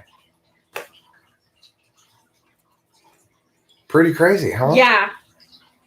Pretty crazy. So if my spring break was like around April 16th or so, if it included that date or somewhere right around there, which it probably was in 7th grade. I don't remember what days my spring break was of 7th grade, but it's probably around that time. But it was probably around that time. Then it's possible Rachel was conceived while I could have been in Yonkers doing something at the bodega at the very moment that her dad was going into her mom. No. My mom she's Polish and Irish and Irish British, Welsh also. My dad is Italian. So I'm 43% Italian. Because he's like also Greek, like 7% Greek. So I'm like 43% Italian from my dad's side. And then something like 30% Polish and 18% British Isles. So that's my mom's side, McCurgan. McCurgan was my mom's maiden name. Fire, the McCurgans. Yes. They were pirates in the open sea. They probably were. I wanted to mention that I see FE as the more discretionary of the two interface functions, and FI as the more discretionary of the two deliberation functions. So I think that's worth noting because a lot of the thing about functions is some of them require discretion and others don't, right? Like taking action is something that meaningfully involves discretion. Knowing something doesn't meaningfully involve any discretion. Deliberating meaningfully involves discretion. Being adaptive, reactive in the moment does not meaningfully involve discretion. You've got to have to be basically like if I'm playing Simon Says that or Simon, that game with the color things, you know, that you hit them, it goes like blue, blue, yellow, blue, and you go blue, blue, yellow, blue. If I'm playing that, there's no need for any discretion.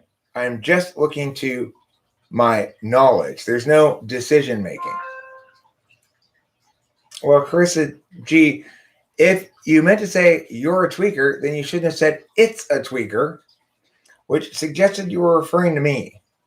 Yeah. If you were here while you were timed out, you heard my explanation about tweakage in general and understand then why I timed you out. Desert INTJ, I don't know if my mom has cougar tendencies. I know that she was upset when she found out my dad has a new girlfriend, but I will say that she's an attractive lady. Well, Carissa G, if you actually are a tweaker, that's fine with me. I don't have any problem with tweakers. I have problems with people based on how they actually are and act, not some label. You know, it's like everybody wants to reduce people to these labels. I will deal with every individual as an individual. If I jump the gun and assuming you were accusing me of being a tweaker, that's my bad. I don't even, it's like, I don't see being a tweaker as an inherently evil thing or whatever anyway, or as inherently invalidating somebody. But I do see defaming me, in other words, saying false things about me as not acceptable, so I'll correct them. You know? There's nothing wrong with that. And it's incorrect to say that I'm a tweaker. Having been one before, I know the difference. You're a pigeon? If you want to label yourself something, that's fine, Lauren. I'm not worried about people labeling themselves things. I'm worried about other people labeling them things, you know?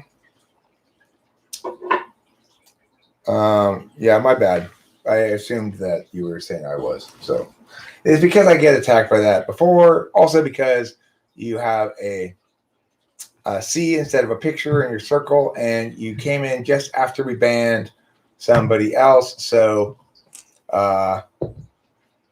it's one of those realities that we still, you never really know on the internet if somebody's trying to play you or not, you know? So, yeah, it's... Or a little bit.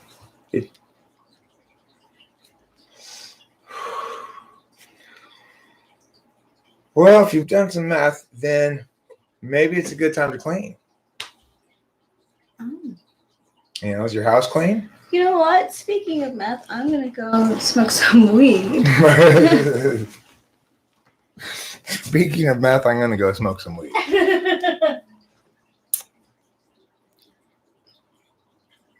More people banned, eh?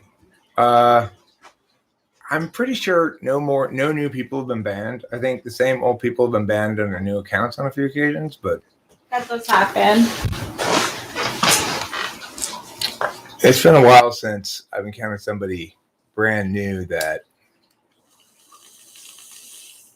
it just takes a while for me to ban them, you know. Oh, British people Yellow with your matching use of the word colors. queue. It's called a line. You don't get into a queue, you get into a line. Okay? Correcting British English is part of my job. It is. It's not a flat, it's an apartment. Okay? You aren't perambulating, you're taking your baby for a walk. You get into a hole. I mean, that's the problem with meth is if you're smoking it, it's really it's really easy to get away from you, you know? It's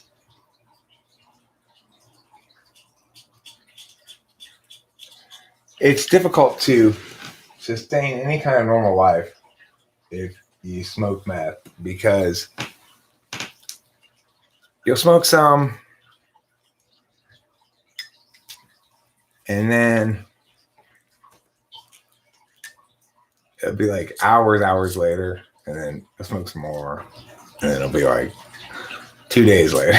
You're like, oh shit, what in the world happened? It just sort of gets away from me, you know. You're sober now? It's good for you. Me too. I'm sober except for the marijuana and the speed. What? But see, it's not tweaker speed because the doctor gives it to me. Yeah, you do. Of course you do. You're a former meth addict, you need Adderall. I lived for a long stretch of years between being a meth addict and starting to take Adderall. And I was a drunk the whole time. So. Sorry about that. Am I out of weed? Do you have any weed? I do have some weed.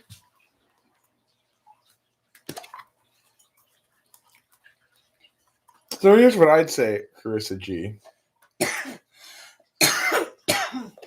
is, or anybody else who goes into some sort of recovery situation, is recover from the drug that gives you problems. Mm-hmm. And understand that you have a different relationship with every drug. That Narcotics Anonymous is wrong. The problem is not addiction in general. Everybody has some sort of addictive tendencies. And the challenge is to find a sustainable way to meet your need to get a head change of some kind. Meth is not a sustainable way to do it. Alcohol for me was not sustainable, but weed and Addy is sustainable. So I will get back to what you said there in a second, Pistofferson. I don't want to piss off Pistofferson because then he'll turn into pissed off Pistofferson. You know how bad that is. So what I said is that the functions that require more discretion are the feeling functions. That is to say, you can apply fewer rules and be reliably correct. You have to make, in law, there are rules-based things and there are discretion-based things. So there are, for example, the thing that you have to be 16 years old to drive a car is a rule. If it were a discretionary matter, it would say you have to be mature enough and have an appropriate attitude towards transportation responsibilities in order to drive. But that wouldn't be useful because then you'd have to have a decision maker for every single individual. So for something like that, you have to have a rule. For other matters, though, they're discretionary. So like whether or not Mia comprises probable cause to search your car without a warrant is a discretionary matter that the judge has to evaluate multiple factors before determining whether or not, yes, they had probable cause, therefore the evidence is admissible, or no, they did not have probable cause, and therefore the evidence is inadmissible. So either way, you get a binary outcome, but one requires a decision maker to discretion and the other doesn't. The thing is, TE and TI are the kind of parsing, they have the kind of interface and parsing functions respectively that don't deal with the discretionary part of shit. They just deal with the non-discretionary part of shit. And so in that regard, the feeling functions do a much more complicated kind of work, or hard to describe kind of work, because you can break down TE into knowing what you want and breaking down how to get it into ordinals. Like first do this, then do that, then do this, then do that. You can describe TI breaking down into conditionality. Understanding the conditional relationships between symbols and expressions of communication. It's much more difficult to explain FI and FE because they are fundamentally discretionary functions. How I feel is about something requires me to not check a rule or a checklist. I'm like, well, my challenge with understanding how I feel is like, for example, when the person comes in and says, you're a freeloader, I'm familiar with them. You're a freeloader, you live at your dad's house. I check it with TI, right? Like, well, I guess that's legitimate. It's true. And I don't know what to say about it exactly. Because the reasons why it's a bad argument are discretionary matters. It's a bad argument because holistically we understand that families loving each other and taking care of each other and sharing in expenses and benefits and stuff like that is a good thing, and et cetera, or whatever, however you want to say it. FE is more nuanced because it's hard to explain exactly why this is likely to play well with Joe or play poorly with Bob, because it references matters that are more holistic and therefore more discretionary. So an ESFJ is going to seem more intuitive to most intuitives than an ESTJ is going to seem intuitive. However, an ESTJ concurrently is going to seem smarter to the average intuitive than the ESFJ. And the reason for this is because of the complicated relationship we have with the word smart. So smart is better described with the word competent. If we're going to have a binary, it should be competent, incompetent, warm, cold. So people try to validate themselves in life by either pointing to their competence or pointing to their warmth, or in other words, basically by being competent or by being warm. Competence is broken into two different kinds of competence. One being competence at explaining things and understanding things, which is the kind of competence I have. Two being competence at solving problems and breaking down systems, engineering and stuff, which is TE kind of competence. Warmth is also broken into two categories. One is FI. So I would consider Winston's mom very warm in terms of her FI, but and she's pretty warm in terms of, she's quite warm in terms of her FE around here as well. But I would suspect in real life that she's not necessarily perceived as warm in her FE, or I don't know if that's something that INTJs develop as they grow or what. But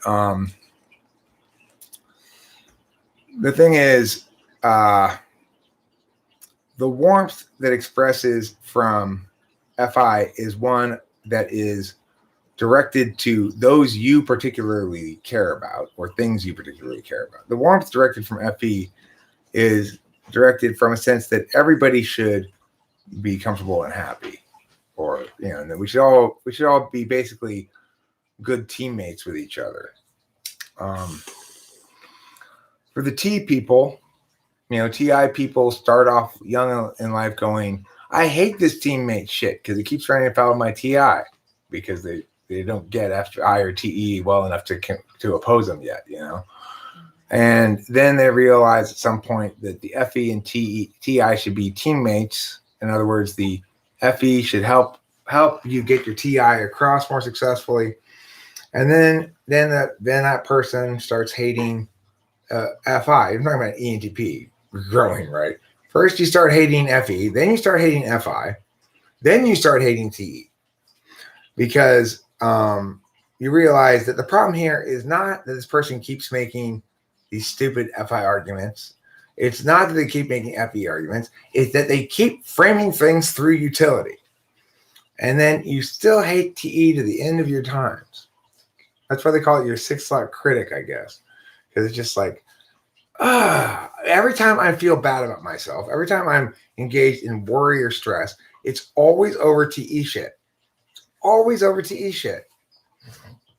I worry about, I guess, FI. You do worry about FI shit. I see it all the time.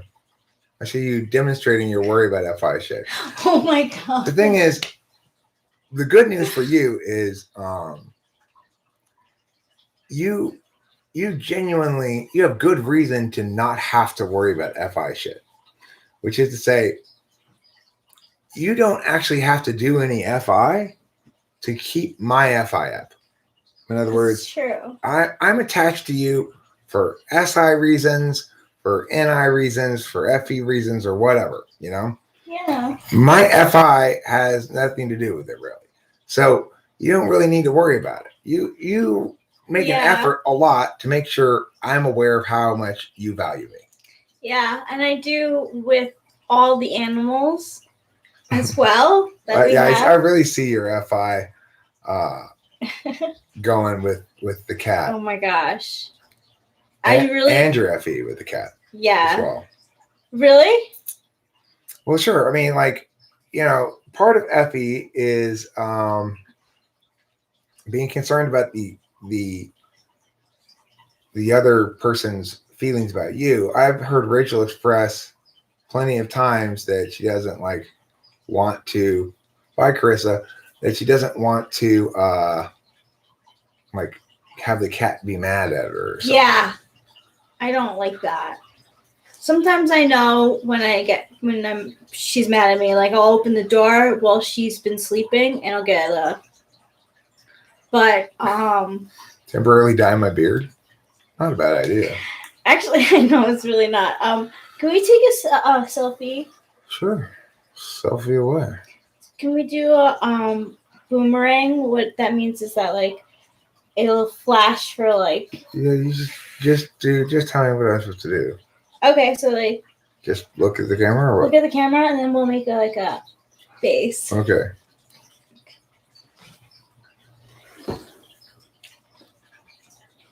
Okay, I think you'll see, yeah. I can't.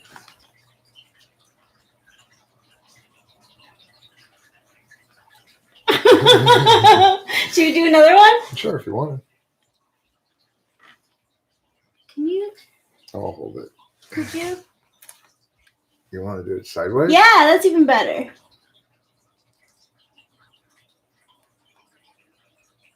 That's so great. I love it. Thank you. Handlebar mustache plus shave my head. No, I don't want to be that kind of style is very INTJ, look at me. it's kind of the spirit of the ENTP with blind spot FE, the whole I'm going to wear a handlebar mustache and a bowler hat or something costumey. Costuminess is just, I I try to be as good as an INFJ about avoiding shit that makes me look dumb. Although I'll probably never be quite as good as an INFJ at attaining stuff that makes me look good. Yeah, it's such an INTJ look, like steampunk guy, right? Or something.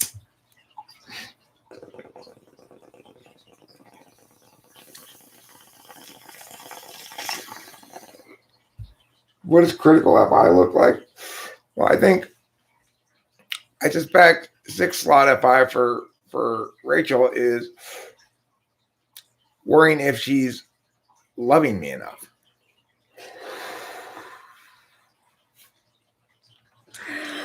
Oh my gosh. Hey, is that it? I mean, Yeah, it's so ridiculous. That's why I'm embarrassed. it's silly because I don't need to be loved very much. I seriously do love him so much. Like, I'll just like look at him sometimes from like across the way, like over there on the chair, and I'll be like, "Oh my gosh!" See, for me, it's like if I'm allowed to peacefully be me in a relationship, that's love. This is the first time I've ever experienced it. So, in every other relationship, I was never allowed to peacefully be me and have the other person be comfortable with that or like that even. In every previous relationship, it seems the other person was trying to, at some level, fix what was wrong with Eric. And I don't get that feeling at all from Rachel. I don't think she's trying to fix what's wrong with me at all. She makes me, in some sense, more of an adult because I'm aware of the fact that her feedback to me is subtle. You know, she doesn't want to be discouraging. So, but at the same time, she doesn't want to be dishonest. So I've got to read her feedback carefully sometimes. Your ex told you weren't extroverted enough for him? I see. Was he an introvert or an extrovert? If he was an extrovert, he means you didn't go out and do stuff enough with me. But it doesn't mean you're not extroverted enough. If he was an introvert, well, that might be a fair complaint. Maybe he wanted you to do all the talking so he could listen. Yeah.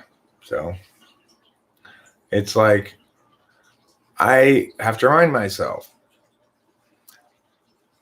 because there's an FE thing. Well, if you're the guy who talks too much, is a much bigger FE problem than talks too little, right? Being shy or quiet is generally not going to cause you problems. You're not going to make mistakes.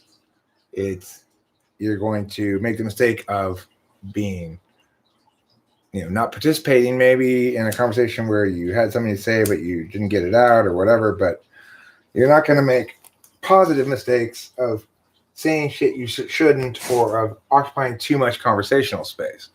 So a lot of times in the car, I'll start talking to Rachel about something and I'll find myself carrying on about it for a while and think, Jesus, Eric, you're just blabbing your ear off. And it helps me to remember, as naturally as I am set up to blab someone's ear off, so too is she naturally set up to receive blabbing. Well, I know you can't change that about you, Lauren Cuthbert. That's why you should have broken up with him. And you did. Because you were fundamentally not compatible as two introverts. Think about it. It's like when I was with my ESFJ wife, we took turns being bored by the other person. I got policed as I was listening to her tell me her boring ass ESFJ stories from the day.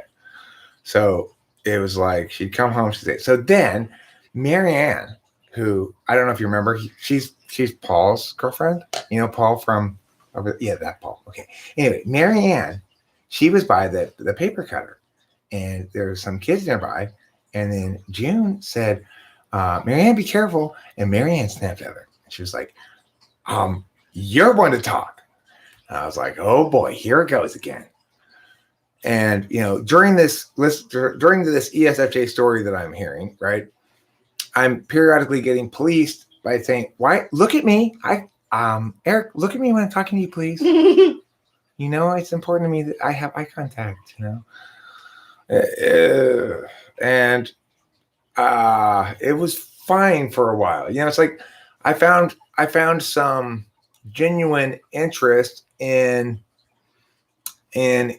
sharing her stories about people we both knew when we both knew them, and there was something interesting to be said about it. However, I soon enough eventually realized that there never was anything interesting to be said about it at the end. She never was going anywhere with it. She was just relating to me a bunch of random shit. There was no major story arc overarching this whole thing. This bit of the story didn't play into Judy finally having a cathartic moment and growing as a human being or something. It was just an ongoing depiction of random shit that women said to each other during the day, and with no purpose whatsoever. I kept trying to sort of frame it like, so what are you saying? Like, this woman's your enemy? Right? What did you want to know? Yeah, what are you trying to get at here? You can't bring that up. You can't ask those questions. I've tried to ask those questions and you get shut down. So anyway, and then of course when I talked to her about stuff I was interested in, she would just sort of humor me and or explain to me why that wasn't going to go over well. Really? Yeah, I mean, she was very much a force against my creative endeavor, my public voice, Yeah. She didn't like me having a public voice because it was outside of her FE control. I feel like activity partners are like that. Like, I totally get what you're saying. I'm surprised, but like... Well, yeah, I do think extroverts should always be with introverts, Lauren, because of the reason I said about there's some corollary to my and Rachel's situation in every introvert-extrovert pairing. So... Hello. Hi. Yeah, I'm home. Yeah, I'm home. Hello? Yeah, okay. Yeah, I'm home. Okay, cool. I'm home right now. All right, cool. All right, bye. Oh, and your dad called, I think, too, before. I'm sorry, I'm only remembering right now.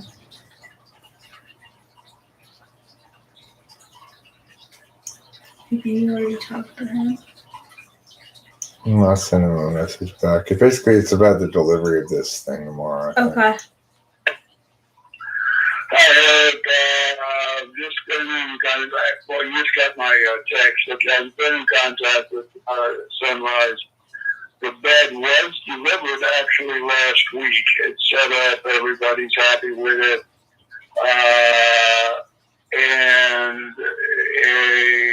Okay, so what is set up right now is Thursday morning. We go to the pickup of the old bed. I don't know how to want to handle that. We could discuss that, whether or not we can get the toolbox, take it down, disassemble it, or just hire a van, just pop it in, and then maybe just drop it off at the Savers. I don't know, we could discuss that. I don't know if she had any sense in storing the bed today.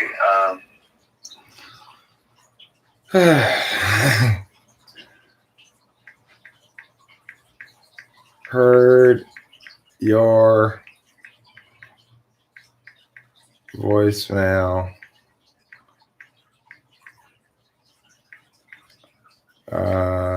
Thursday morning.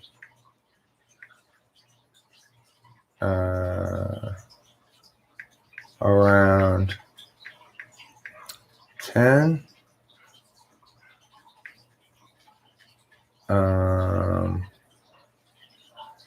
Is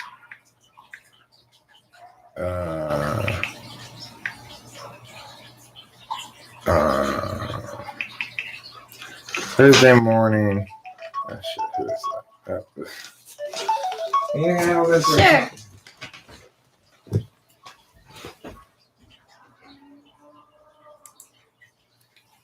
Hey guys, right now it's the INFJ show. Wouldn't say it, but definitely would think it, Mackenzie Hoffman says. It doesn't make you, but it could mean that, Mackenzie Hoffman also says. Yeah, INFJ show. It's a show where the INFJ helps the ENTP out while he is FEing.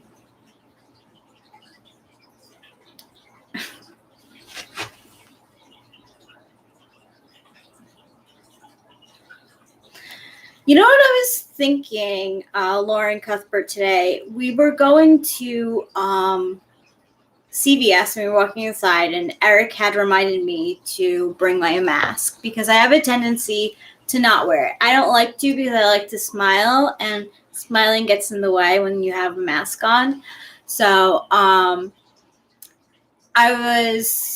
we were walking toward CVS, and I was saying how like masks really suck for introverts because, I mean, it's already so awkward for us to be talking loudly or like talking at all to people. So to have to like talk loudly all the time is very annoying. Oh no, sweets. Oh my gosh, it looks so good. Pistachio cheesecake. Look at these cakes that my clients brought us. Thank you, clients. How sweet of them. That is very sweet of them. Those are some fancy looking cakes. Yeah, they are. Should I put them in the fridge? They're cold right now. They're cold right now, then yeah, I will put them in the fridge. I really want to try this pistachio one. Well, if you want to eat one right now, go for it. I can see myself wanting it in like 15, 20 minutes. Yeah, okay, I'll put it in the fridge. Yeah, it is very nice. They're very nice people. Chocolate, honestly, Frommel hot cake and having chocolate milk and beer is like not so bad, really. That sounds like pretty damn good to me. I have weed and coffee right now. It's pretty damn good.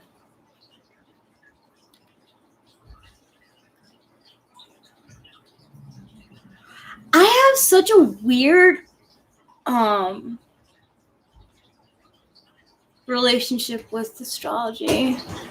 It's Chloe's birthday today. That's why they went to Oh, get cakes. happy birthday, Chloe. Yeah, I guess they just thought, oh, we'll get some cakes for them too. That's so nice. I got one for you, one for me, one for my dad who's not here. So Oh my gosh. we probably saved one of them for my dad, I guess. Yeah. Or just, if we could eat them all ourselves. Okay. Well, he doesn't know about what we heard of. You're a Taurus, Aisha? I'm a Taurus too. Yeah, Eric is a Taurus too. April 27th, 1971. Did I say that right? April 27, 1971 is correct. This thing, I need to tighten it. Omaha, also Taurus. I'm Capricorn. My birthday was January. This is January 16th, 1985. Who is both a Taurus and has 420. driven a Ford Taurus? That's a good question. Have I driven a Ford Taurus? I think I have. So that makes me a double Taurus. That does make you a double Taurus. Hot has never driven a Ford Taurus. Is there any other car that has the name of a astrological sign? Is there like a Dodge Capricorn? No. There's nothing. Or Toyota Sagittarius? No, but they like to name movies after Gemini. The Kia Cancer.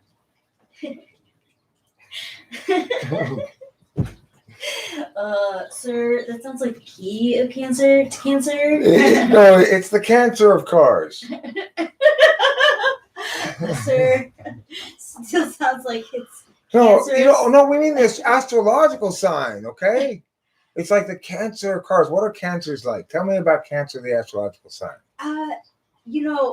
I'm sure there's a lot of really good reasons and What's one thing a associations. Cancer is like? What are cancers like? I don't know. The first thing I think is crabby. Crabby? Okay, well, this car is like a crab in that it's got a tough shell. Okay? Oh, okay. It's got a tough shell. Okay. It's hard. This is a car, you can have fender benders.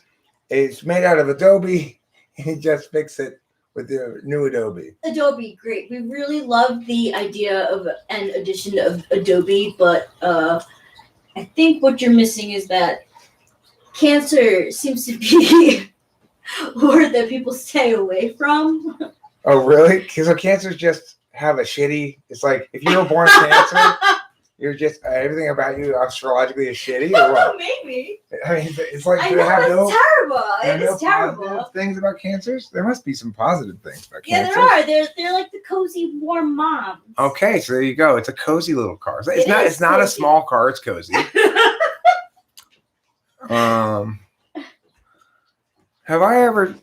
I think I have told this channel at some point before, but I'm going to tell it now Ooh. for those who haven't heard it before. I don't know The if story of the time you heard it yesterday. The story of the time that I made Adobe with my friend Dave. Yes. So at school, we learned about Adobe and how the Mexicans, the Spanish, came and made missions in California out of Adobe. And classic fourth grade California history project is to make a mission out of like sugar cubes or whatever, But after having learned about it, we learned that they made it with poo, clay, and straw.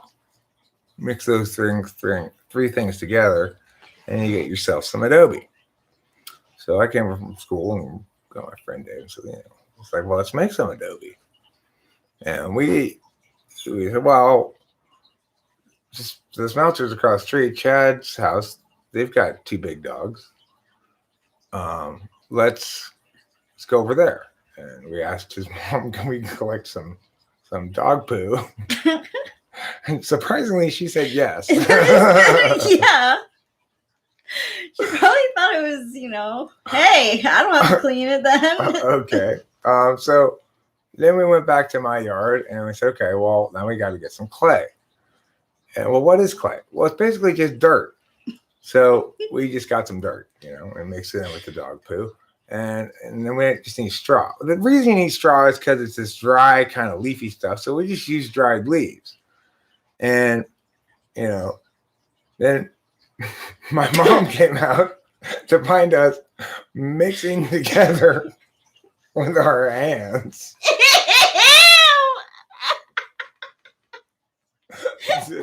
dog poop, dirt, and leaves. I was like, what are you doing? There's like a bag of dog poop next to us for further bricks. We'll make enough bricks to make a small house. This is the plan, crazy kid shit. I think I'm gonna success. All we gotta do is make some bricks. Just let them dry in the sun. It's so cute. That's how you're supposed to do it. It's so cute. So my mom didn't. She put it into that restaurant. She's like, no.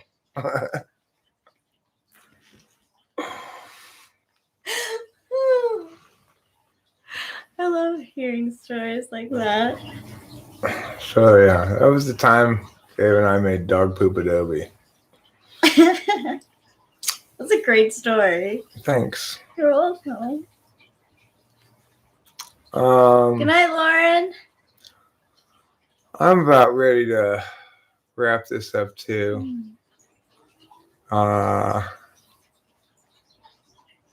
Yeah, I think so. So, We could eat some cheesecake. nice to see you all. I think you're all a bunch of very special ladies. Aww. Pretty important designation. It really is, guys. So, whatever you do, Kid shit, no pun, pun intended. LOL. whatever it is you do, don't forget to always remember